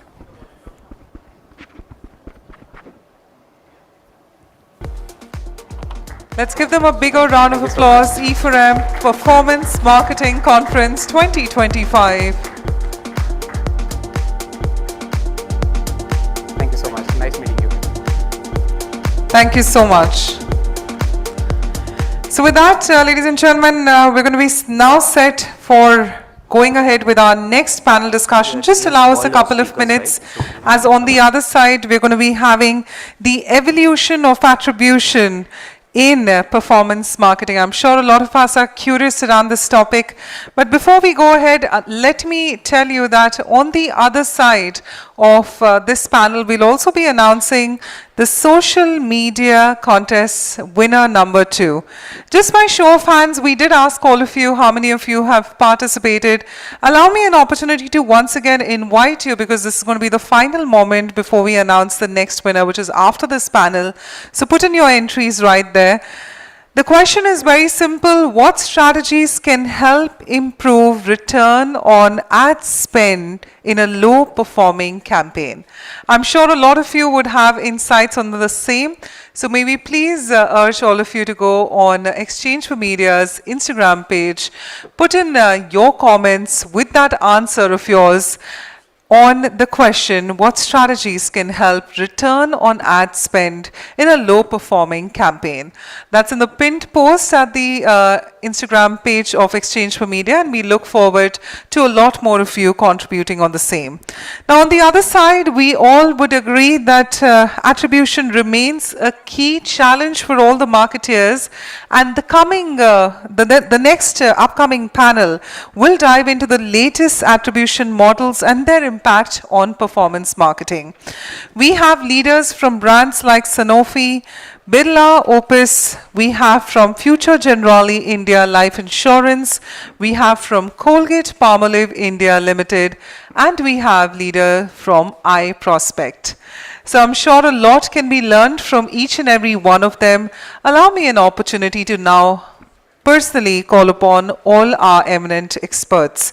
Starting with, let's give it up for the head of Omnichannel and Digital Transformation, Sanofi, Gayatri Prabhu. Do we have Gayatri in the room? Speakers? Okay, so we've just been informed that our speakers are just joining us right now. So we're going to be having on the other side Sanofi's Gayatri Prabhu, who's going to be joining us from Birla Opus. We're going to have Mudit Bhandare. We're going to have from Future Generali India Life Insurance, Gitanjali Chuk Kothari. We have from Colgate Palmolive India Limited, Pratyush Jha, and from iProspect, we have Nihal. So just allow us a minute before we get them all on stage. Do we have them on? No, we don't have, so let's not clap. Do we have everybody in the room? Just the three of you? All right, so let me just announce once again. Let's start. I believe Gayatri is not here. So, ladies and gentlemen, Head Digital and Performance Marketing, Birla Opus, Mudit Bhandare. Let's give Mudit a warmer round of applause as we welcome him. Come on, ladies and gentlemen, they're so enthusiastic, so let's continue with that enthusiasm for them.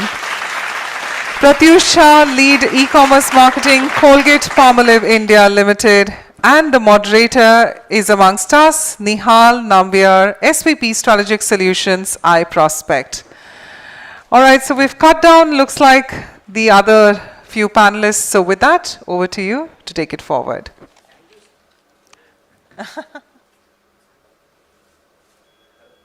No, I think you just have to press the button. Hello. All right. Good afternoon, everyone. And thank you for being a very, very enthusiastic audience. The most empaneled, most esteemed audiences are there, and the three of us are here. And we hope that we'll do some really, really interesting conversation.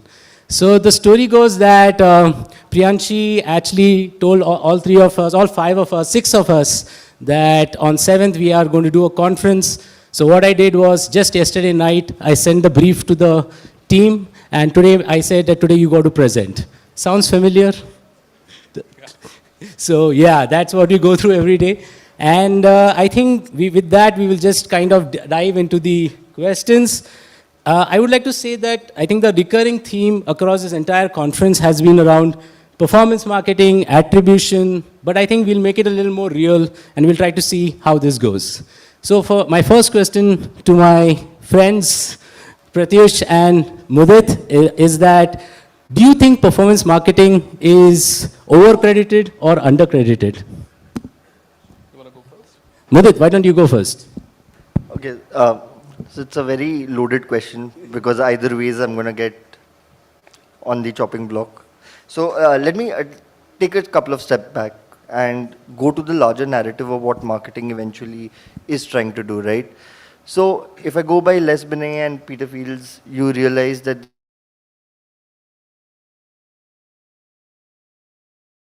running through and through, trying to build the brand saliency over time.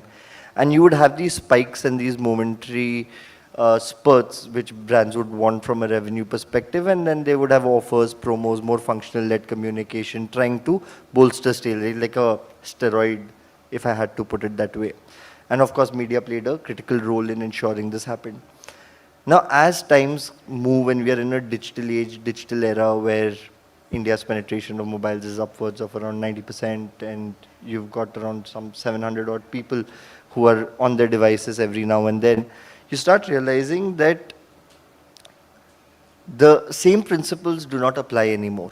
The principles have navigated from a top of funnel perspective and a bottom of funnel perspective, just focusing on what is the revenue I can get day on day, month on month, week on week, etc., etc. So at the end of the day, under-credited, over-credited is not the conversation where I would want to go for performance marketing. It is something that is constant. It is something that needs to be done to ensure a certain amount of saliency from a revenue perspective from digital channels. And that is how we are adapting and evolving in today's day and age. So when we think of over-crediting, I would be a little bit more specific and say to the topic, attribution. Because there are so many models of attribution that are there are some that get more favored by marketers like us, because you have a deterministic way in terms of understanding what led to an action, a conversion, which is your last click. So I think definitely there's a certain amount of overhype in last click because it's easily measurable. But because it is easily measurable, it is also misleading at times. And that is where the underperforming attribution models like multi-touch or a time decay basis industry to industry, sector to sector comes into play. And that is what I would urge marketers to think, that under or over is something you have to figure out for your particular business, the stage of growth your organization is in, what are the revenue objectives and goals that you're chasing. If you do not have that objective well defined, these metrics would not go anywhere to the goals that you are trying to chase. So I would leave it a little bit open-ended, but trying to give my perspective as well on it. Thank you so much, Mudit. Pratish. Yeah, no, so I completely agree with Mudit. Actually, on a lighter note, I would say that credit, like beauty, lies in the eyes of the beholder in that sense, right? So why I say this is because, see, the thing is that Mudit is bang on. You know, without context, it can be over-credited, it can be under-credited. What is important is having the right context and the right objective as to why we are doing what we are doing when it comes to performance marketing. Now, I can give arguments for both sides of the coin. Let's say if I'm a critique of performance marketing, I will say, hey, it's very short term. You know, it plays no part in brand building. It is more here and now. Brands are not built that way, etc. Attribution, biggest challenge. You say you're the only ones who's doing everything. Ultimately, what does the brand do? I think the last session, Kapil actually, talked about it. And then there's so much data. You know, everything is data, data, data. You have cohorts, you have everything. You know, you have transformed a complex consumer into a set of data points at the end of the day. On the other hand, if I were to flip, I would say, hey, but hang on. There are brands that have been built on the back of performance marketing. You know, very new age, multiple new age brands which are household names now wouldn't have been able to reach the scale that they are today without performance marketing, because that gives you the revenue at the end of the day, right? And that is what feeds into your ad spends, etc., and makes the flywheel move for the brand itself. When it comes to attribution, yeah, fair point that attribution is difficult, but without performance marketing, there was no data also, right? So what attribution are we talking, when we don't even have data to assess that whether the campaign was good or not? Agility, for that matter. What performance marketing has, sort of really brought to the table is that, being agile enough.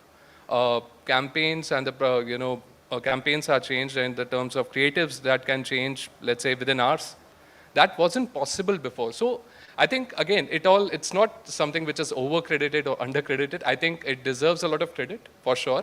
But when you see it as a complementary pie to the larger 360-degree activation that a brand does, and what are the clear objectives which this performance marketing has set for itself, for that brand? If that is there, then great. Otherwise, the jury is out. We can keep on debating this for... Is like beauty, it's in the eye of the beholder. But in boardroom conversations, what really happens is that you tell me what is your ROI, you tell me what is your ROI, right? Isn't that what happens? And I think the fundamental tension I'm trying to get at is that brand guys are usually, like you rightly said, because of probably the inability of having a single source of truth. What happens is that brand guys are like saying, all the uplift that has come in due to me. Like say, we have the biggest cricketing event right now happening, IPL, people spend so much money, and then they say, oh, hey, the bump in sales has come because of me, but the performance guys are there sitting and saying, hey, this is because of me. So I think my next question, and I think it was probably touched upon even with Deepak, how you're collecting data and how you're looking at data. So what do you think about building a single source of truth, given the gaps in the way because fundamentally attribution is about how you collect data and then make use of whatever limitations we have. So when it comes to building source of truth, do you think it is ever possible to build a single source of truth, or do we work with whatever boundaries we exist in? I'll take this one first, of course. When you say is it possible? Yes, it is possible, but it is, I think, one of the most difficult things to do. Reason being that, today's shopper journeys are so complex. Even today I was, just imagining how many ads have I seen, at different, be it YouTube, be it, the newspaper article that I was reading, etc. Now, how do you say that a person who went and searched for something and then bought was not exposed to something, let's say a week back or 10 days back, to an ad on a completely different, touch point? So getting this together, obviously the answer lies in the data, because the great thing about performance marketing and the overall advertisement space today is that there is a lot of data. Now the idea as to how to make sense of it, how to put it all together, I would say that this is it is very much possible, but 100% attribution, I think that will always be a challenge for the brands. Thanks. What about you, Mudit? Yeah, I completely agree to what Pratyush is saying, because at the end of the day, the way businesses are run, the way they operate, they're multi-touch in nature. I'll give you an example of a tire industry. So if you're out there purchasing a brand X tire, you might have been exposed to an ad, you might have understood the treads on it, you would have done your research to figure out what wheelbase is the best for my car, what traction is needed for certain off-roading activities, etc., and so on and so forth. So you started with the research, you went to a couple of websites, different brands, you gave your cookies to them, they know that you're someone who's in market trying to look at something. And then eventually you decided, you know what, I don't want to buy it online. I mean, who buys a tire online, right? I'd rather go to the store, I will check the tire, feel the tread, have a conversation with experts over there who can give me that human feel. Once I get that, I'm more comfortable with the brand. I've taken an expert opinion, validated that my decision is right or wrong, and then eventually I made a purchase at a offline store. The shopkeeper will say, "Maine acha becha hai." But that is not how it actually went about, right? This guy had a need. The need got catered to. He was able to shortlist and put certain brands in his consideration set. Eventually, basis his comfort, his medium, his priority, he decided to visit a physical retail store and take an impromptu purchase over there because he wanted an instantaneous action on his car. It wasn't something he wanted to wait for a few hours. So again, the question that I would ask everyone here is, who would you attribute this to? If the answer is the salesman did a great job, again, we are seeing half the story. And that's the challenge with data also, the flip side of it. While data is amazing to have, you can slice and dice it to whatever level, degree, and your convenience you would want it to, you tend to forget the nuances because you don't have access to that data. Now, because you don't have access to data, you take that the data that I have is the whole and soul. It is the gospel truth. There is nothing that can go wrong with it. And that is where fallacies start. So as a marketeer who's into performance, the journey is not just about the data I have today or I'm collecting today. It's about building an ecosystem where every touch point allows me to capture data which can be stitched back to one unified profile, which essentially a CDP is trying to do. But again, that's more digital with certain POS systems in place, etc.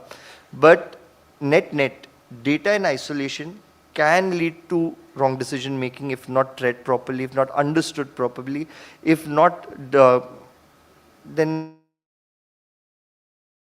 because of convenience. We are like, okay, we have this data, this platform is showing something, I'll put my marketing dollars there because ROAS, like you rightly said, the boardroom question will always remain, I've given you 100 rupees, where did you get the maximum bang for the buck for me? To answer that question, we tend to just answer that question. We don't really dig deep and figure out what could be the possibilities over and beyond. So yeah, ideal world scenario, everyone would want it. Are marketeers willing to take that extra mile, extra effort to go there and unify things? I mean, you guys are all here. You guys would know best. Thanks. Thank you so much, Mudit. And you made a very interesting statement on the sales guy and the shopkeeper taking credit. So I'm going to kind of build on that question. So say, for example, we know that consumer buying patterns are also changing. The time that they take to decide is also getting shortened. They are looking for instant gratification. So if you were to relook at the way you see the data, the attribution model, would you, and say, let's make it very specific to your own brands and categories, would you say that you would go after a 7-day attribution window, or would you go after a 90-day attribution window? What do you think would be more relevant? And Mudit, I would like you to start. Yeah, so I've worked across various categories and industries, from sports retail to paints to FMCG, and I realized that, and even a large electronic manufacturer, the attribution changes drastically. And as a consumer, when I look at it and add the marketing hat as well, quick commerce would probably be ours, yeah. The attribution models will be in hours, not even days. Yes. But then on the same side, if I'm trying to look at a holiday planning website or planning a trip per se, that would be a 30-day window. That's how normally people plan their holidays for. So at the end of the day, there's no right number that this is the golden ratio or the golden number on which the attribution will be bang on. At the end of the day, you have to figure out through trial and tests, real world scenarios that for your industry, for your category, what is the real world time from inspecting or searching to the final decision making of action. It can vary. So there's no right answer to this. Thanks, man. No, I completely agree. I think it is very industry specific. I mean, if you were to ask me from a CPG perspective, 90-day won't make much sense because our purchase journeys are quite small, versus, let's say, buying a tire for that matter, planning a holiday or buying a car, right? I cannot expect car buying to happen in 7 days, right? You will look at a number of options because it's a long-term commitment and investment that you're looking at. However, for FMCG companies, it might not be the case. It all, depends on categories and, how you look at it. For example, what Mudit said, we'll have fulfillment attribution happening within 10 minutes, right? On quick commerce these days, and that is another evolving channel that we are seeing here. So, to your question, I would say between 7 and 90, definitely 7. If there are better options, maybe, let's say, stretch it up to, let's say, 15.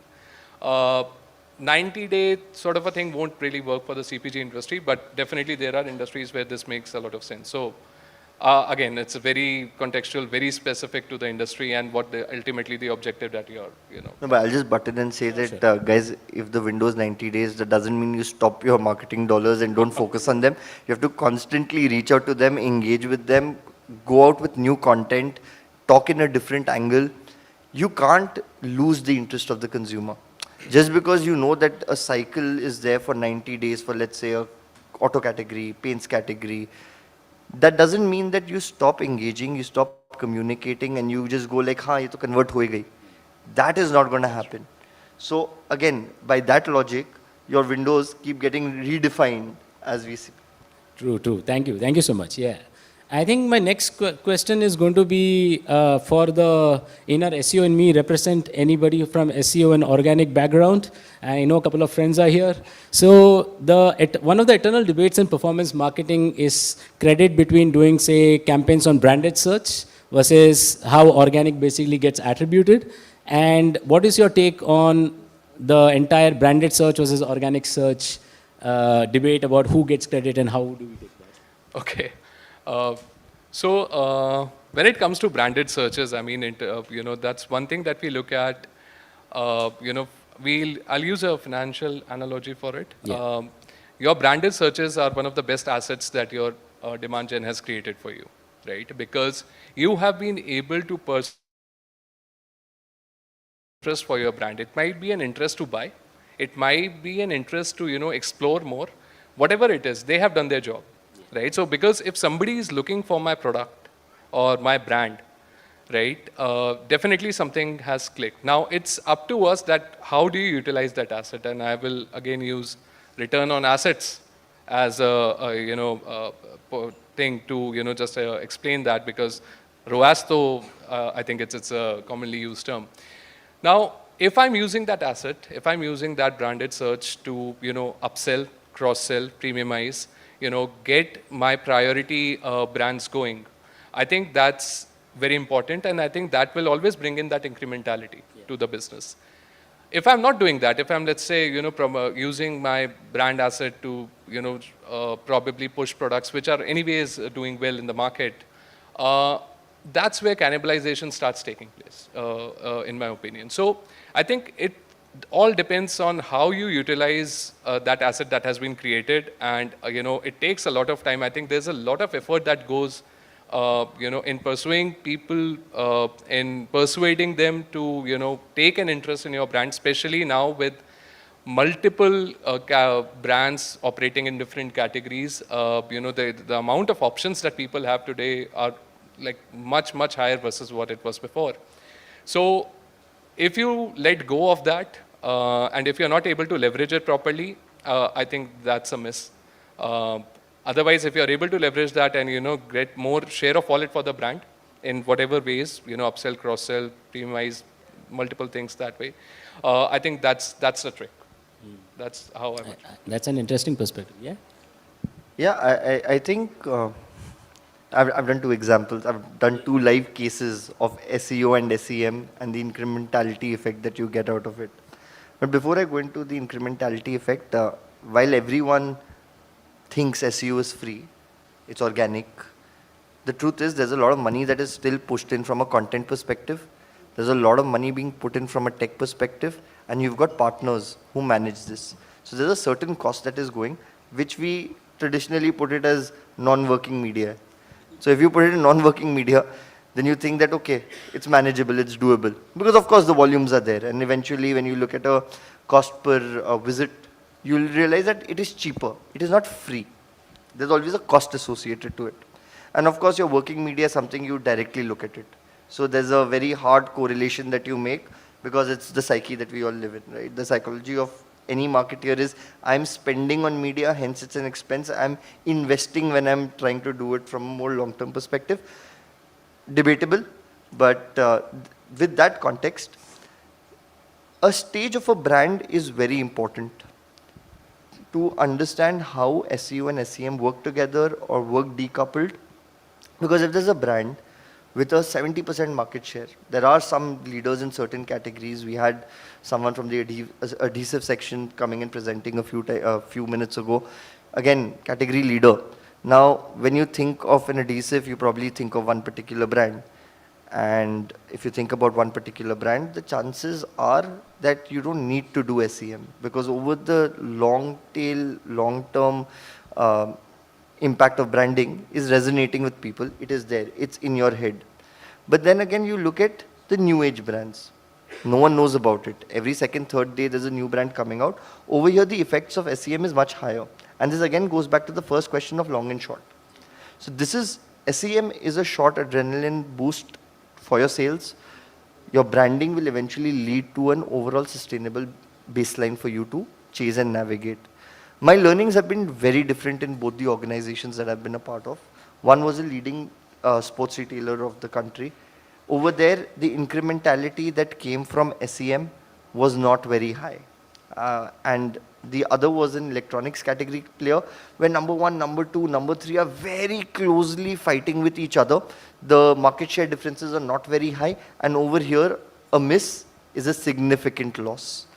So again, SEO and SEM is something you have to figure out through trial and experimentation for your brand, correlated to market share. You will be able to do a better assessment of whether I need to invest in SEM, whether I need to invest in SEO, whether I need to invest in both, at what degree do I need to invest in both. So for each and every marketer here, the moment we add these 3-4 parameters, rather than just saying that I have to safeguard myself from competition, that's scared of. And scared doesn't have a data point. Scared is just a feeling.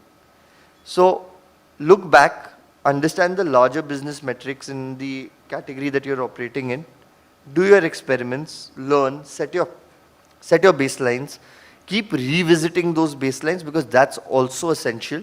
It shouldn't be taken in a complacent manner. And I think we'll all find the sweet spot between SEO and SEM.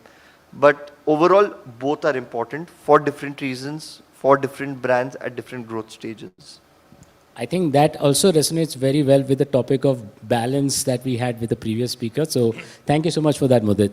I think we have 8 minutes only. We had a couple of questions, but I think because the theme of our conversation was about evolution of attribution, and I think both of you have done a fabulous job setting the context of how we should look at it right now. I think we'll take the lens of the way forward that we are, so as to speak. So let me give you a situation, and we know that the situation is very close by because the giants are essentially moving in that direction. Say, as of April 1st, all the major ad platforms retire last click attribution. There is no more last click attribution. What do we do then? Or what would you do specifically then? How would you go about measuring the success, or what do you think is the way that we look at the success of performance, or if I may call it full funnel, or everything, any marketing activity that you do? And I think, Pratyush, maybe I'll invite you to start this very, very simple and straightforward question. Okay, so when it comes to last click attribution, right, again, I would say that I think I've repeated that, I think 3 or 4 times now. The context again becomes very important. I'll give you an example. So, we had a very, very successful launch, in the last quarter of 2024 with Visible White Purple, which is a novel concept in the category. And because the launch was so good and the top funnel worked so well for us, we saw a lot of searches happening for Visible White Purple, Colgate Purple toothpaste, etc. All of those things were happening. Now, obviously, we were running SEM at that point of time because we wanted to ensure that whatever interest is being generated results in conversions. Now, if I were to take an example that a product sold via SEM at that point of time on a keyword like Colgate Purple toothpaste, for that matter, a last click will give all the credit to search, right? But that would not be the right thing to do because that search wouldn't have happened had the top funnel not worked, right? At the same time, there's a parallel example when, let's say, somebody was looking for generally the category itself. And we showed the ad there right up front on, and let's say, when any of the e-com or quick-com platforms. And we showed the new launch, which was purple, and people bought because of that. Now, they weren't looking for the product, maybe. Maybe they were exposed to the ad also for the first time. They did not know that such a product existed. Now, that's where last click is actually the right thing to do. So, again, like I said, having the right context will always pave the way. Now, if you say that, last click attribution goes, I don't think that's the right thing for the industry because every touch point needs to have, an attribution or a way to say that, okay, this works, this doesn't. But at the end of the day, we also have to look at, we have to look at the entire 360-degree approach as to what, last click is doing, what the first, exposure was doing, etc. And that's where I think, the DDA models essentially will become important because A, we have a lot of data. I don't think there's any dearth of data now with us. B, we have AI ML, that has come in, which can, do those regression analysis in much quicker time versus typical humans. It would take time to. And as you feed in more data, these models will become better and better. And that is, I believe, the future. So always, and I think Mudit was also referring to that, seeing things in isolation might not be the right picture. We anyways have to move towards a multi-attribute modeling in a way. So that's where it should be, but ideally, last click shouldn't stop. I mean, that's very, very important because you never know what. Google Meta, are you hearing? Yeah. Thanks, Pratyush. Thanks, that's a good. His quick commerce revenue depends and on quick that. commerce, Like, everybody, you all can't just go on platforms. that, you can't. Thanks, yeah. Mudit, I think, yes, we'd love to hear your perspective. Attribution will be broadly classified into 2 bits, right? You've got either deterministic, where you've got strong signals, you can directly correlate it, you feel happy about it, you know that, hey, I spent 100 rupees, I got 500, the job done. And then you've got your probabilistic model, which becomes more scientific from a statistical standpoint. It's a lot of data points fed into a system with AI ML trying to correlate various touch points a consumer has had in his journey and trying to tell you that at a particular given point what worked best for you. Again, it's a lot of data ingestion, but there is an overlay of probability of a channel working better or not for you. I think both of them combined together become a very strong weapon to build a platform level strategy, a spend level strategy. If you merge deterministic and probabilistic, you can take away the cons of both. For example, in deterministic, you're just focused on one particular piece and the ambiguity of the other channels are not factored, which gets factored in probabilistic. And at the end of the day, leverage the strengths of both, understand what channels are working for you. Take it with a grain of salt because these are all models at the end of the day, right? This is not a hard truth line drawn on a rock. It's a line drawn in sand. It keeps changing. You will figure out through trial and error what platform works well when. The when is also important because what may not work in a particular season may work in some other season. And again, these are all hypotheses which need to be tested out. So I would urge everyone to build your hypothesis, many if you can, and try it out till you arrive at what is robust and foolproof for you. Thanks, Mudit. And I think since we are in the probably the last 2 minutes, I think I would also like to share my views if that's okay. I don't know if that is defying the norms, but I will do that any which ways. So what is happening is, I think fundamentally, and to summarize the conversation that we had so far, it is about that attribution is very personal to you, and all the tools and all the technologies is available to us at this point of time to build those particular models. But we have to understand and frame it in the context of the brand and the goals and KPIs that we are essentially chasing, and that is where it is there. And thank you for those perspectives and the recurring theme that you guys have been putting so far. I will probably just add one layer on top of it, that we still talk attribution in terms of platform or channels, right? I think the way the future will go is going to be agnostic of platforms.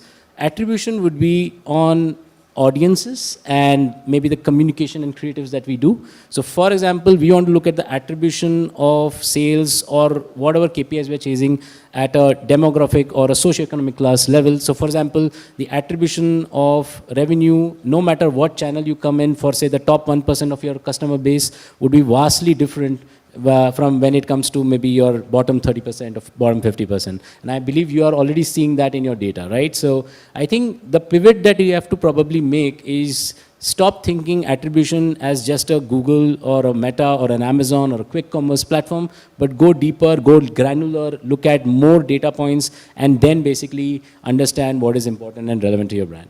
And I think with that, we are at the tail end of our conversation, and I really, really enjoyed meeting both of you guys and hearing your perspectives, and thank you so much for patiently listening to all of us. So yeah, I think with that, let's have a great round of applause for us. Thank you. So I think, Nihal, we'd just like to say, of course, thank you for your contributions, because we always feel that be it a session chair, everyone's an expert, and of course you volunteered for the same. But thank you for your perspectives as well. On that note, let's give all of them a bigger round of applause and appreciate their presence. And may I please request the three dignitaries to please step forward. Allow me an opportunity to now call upon the co-founder, 1702 Digital, Mihir Joshi, to please join us and help us with a felicitation. So Mihir, you just got the token of appreciation. We thought we'll request you to do the same for our speakers. A bigger round of applause, ladies and gentlemen, for all our dignitaries for joining us, Mudit Bhandari, Pratyush Jha, and of course our moderator Nihal Nambiar.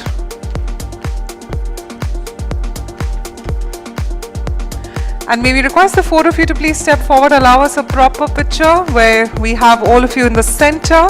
Hashtag e4m performance marketing as one word.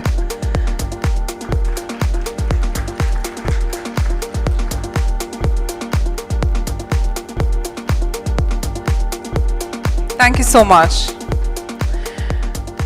And with that, we're going to be going now to the finale session.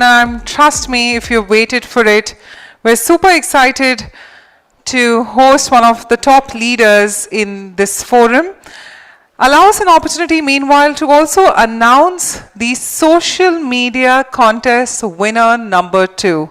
So Mihir Joshi, Mihir, if you can just join us back on the stage.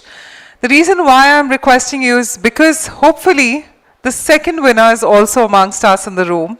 So we're going to be announcing the social media winner. So please, if you can join us on the stage. So our winners, the second winner, if she's amongst us, Neha Agarwal. Do we have Neha? Yes, she's right there. Let's give her a big round of applause. She's given a fabulous reply to that question. The social media team relayed that across. Let's get both of you in the center and allow us an opportunity. If you can both step a little forward, if possible, ahead of the tables, and allow us an opportunity. So Neha Agarwal is the second winner of the social media contest. Congratulations, Neha. And thank you so much once again. Thanks, Mihir. Thank you for joining in. So on that note, let's go ahead for the finale session. Well, we've spoken on so many various attributes of performance marketing. Now let's just talk about the future of performance marketing. Of course, we all are very optimistic, but it is also important to understand from one of the key leaders of our industry on how it is evolving rapidly, how it is being driven by advancements in technology, data analytics, and the changing consumer behavior. We're extremely elated that now we have the honor of calling upon the Chief Operating Officer of Group M South Asia, Ashwin Padmanabhan. Let's give Ashwin a warm round of applause as we welcome him for the final talk. Come on, Mumbai, a lot more energy in the room, of course. Thank you so much.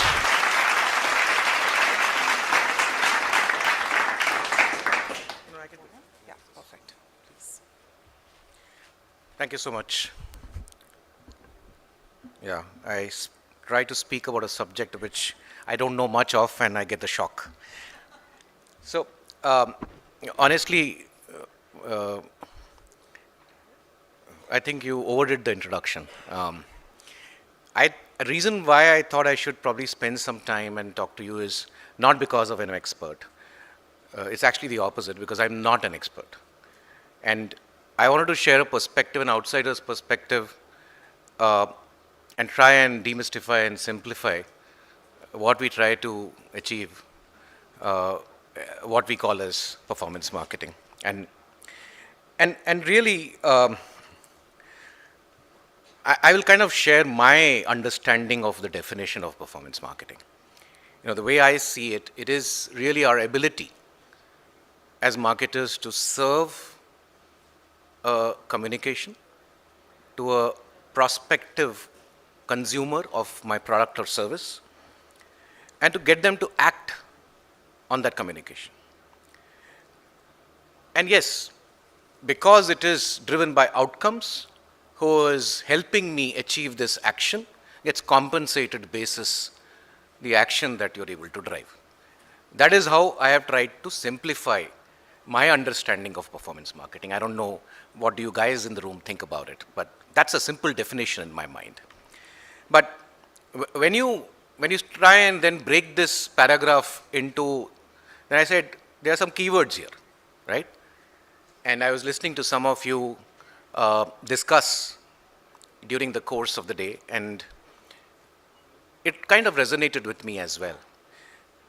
So what are the keywords? There's communication, right? There's a prospective consumer or customer.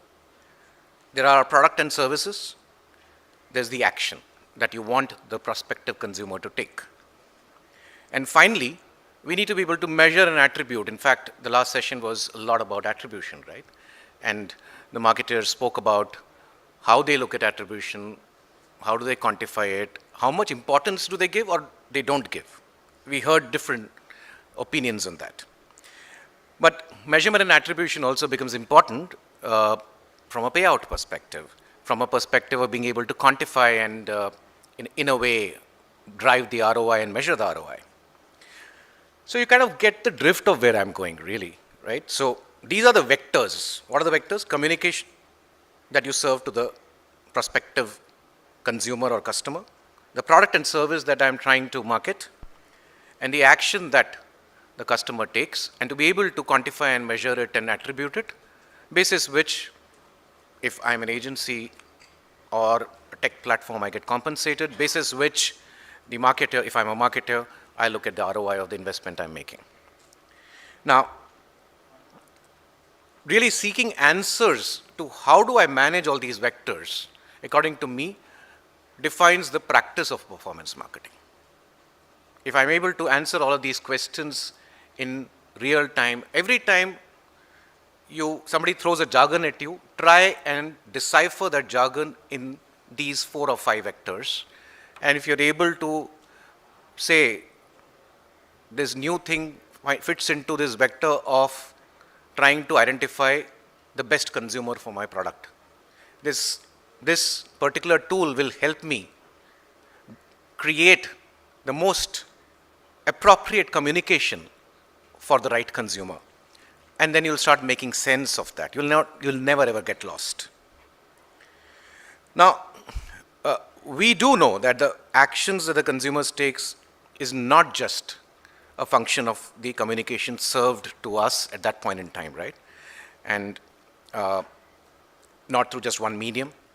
And when we were having the discussion on attribution earlier, this discussion was really something which took some time, because how do you attribute that only because of this communication, the consumer took that action or the audience took that action? Very difficult to say. And this is where I think our ability to connect and drive action and measure it in an omni-channel environment becomes very critical, because that's the reality of all of us as consumers. We are getting triggers multiple times in the day, in multiple ways, in multiple environments. Our decision making is a function and synthesis of all of these triggers. So being able to build an omni-channel strategy to make sense of all these triggers, and thus the action that I take as a consumer, becomes very critical. And I'll take a pause here and share an experiment I did on myself. This is about a couple of months ago. I don't know whether I've shared this earlier, but I intentionally, and it's very difficult, believe me, it was a torture to do this. I intentionally started counting during the course of a 12-hour day the number of times I consumed any piece of content in any kind of an offline or online environment, or I did a transaction, or I had a conversation during the course of a day. And I'm not that young, so obviously you can assume my numbers will be lower than some of you in the room. But my number was around 250 such instances in a day, in a 12-hour day. Now, what does it mean? That is the challenge for us as marketers, really. That's how fragmented I, as an old man, am in terms of the time that I have available for consuming a communication. Now, imagine somebody else who's younger, probably in their 20s, probably it's 250, it's going to be 500. That's really the challenge. And hence, having an omni-channel approach to performance marketing is absolutely critical. And I believe a lot of the research, a lot of the tools, and a lot of the work that we are doing and we should do and continue to innovate is to try and make sense of this consumer reality and harness that understanding to be able to drive better performance on the way we deploy media to drive actions. That's the first, I would say, area where I feel we need to spend a lot more time.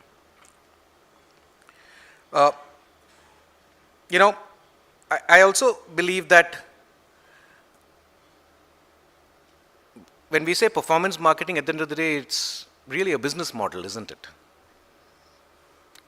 How is the communication that we serve to the consumer different from what we call as brand marketing?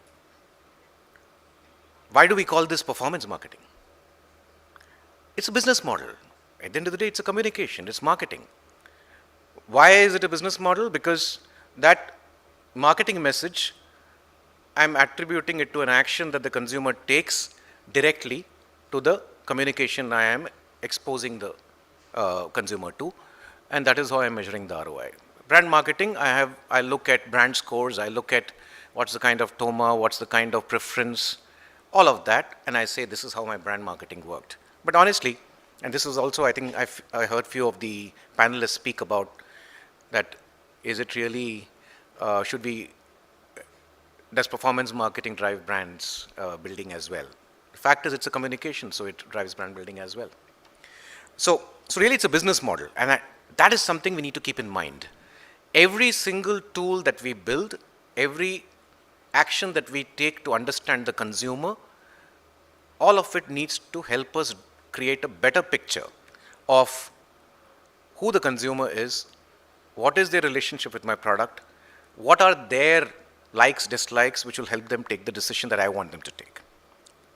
And really, this is my second, I would say, theme, and there are only two themes, I won't bore you more, is that the tools and tech that we can build and deploy, which can bring in consumer, category, channel, product, creative, and business insights together in a meaningful way, will define the evolution of this business model. you can't restrict ourselves. We can't restrict ourselves to just saying it's online, I exposed, somebody took an action, went to my D2C site, bought a product, and thus I'm successful. I think that's very limited view. We really have to bring all of these data points and insights together to be able to define the next phase of performance marketing.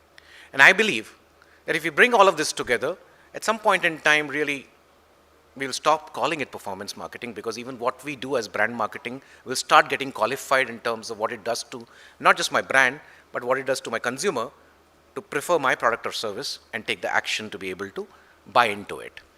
So really the evolution in two ways. One, it's actually similar theme, omni-channel, very critical, because that's what drives communication. So how do I build my performance marketing plan basis in omni-channel insights? And I think in that manner. And second, how do I bring all the insights, data about consumer, category, sales, everything together, and then use that in a seamless manner, in a real-time manner, to deliver communication. And I did not use the word AI in this 6 minutes, so I have to use it now. So, really, if I have all the insights and I want to be able to create communication real time, this is where tools like Gen AI and everything will come in. Let's not hype them up. They are tools. Let's understand how these tools can work for us and build a unified view of how a consumer behaves and acts, and leverage that to finally deliver ROI and outcomes for our brands. And this is where I feel the next phase of evolution of performance marketing will be. It will be more holistic. It will force us to think brand as well. It will force us to think a lot more about the consumer and not just convert the consumer into raw data points of 0 and 1s. So that's it from me. Thank you.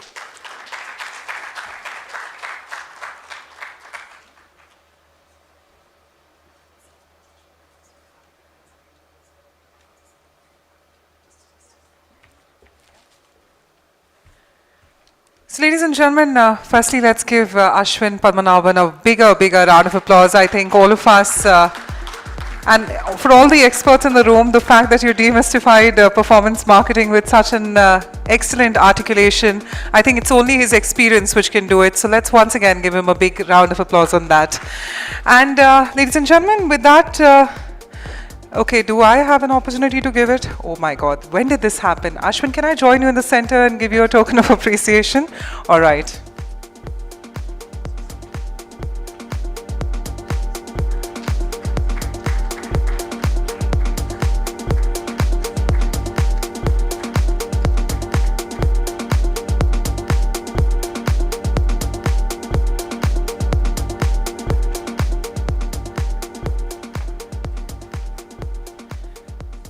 All right, somewhere I was happy that there was no other presenter for that, because I got an opportunity to connect with Ashwin on stage as well.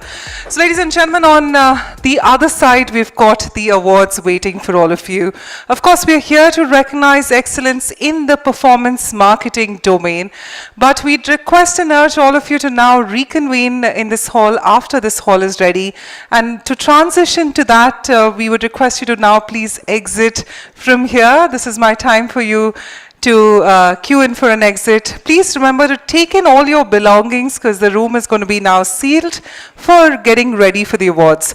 The speakers to please now proceed towards the speakers lounge, and for the others to please re-register yourselves for the awards. So may we please request you all now to exit the hall with your belongings, re-register, and for all the ones who are the speakers,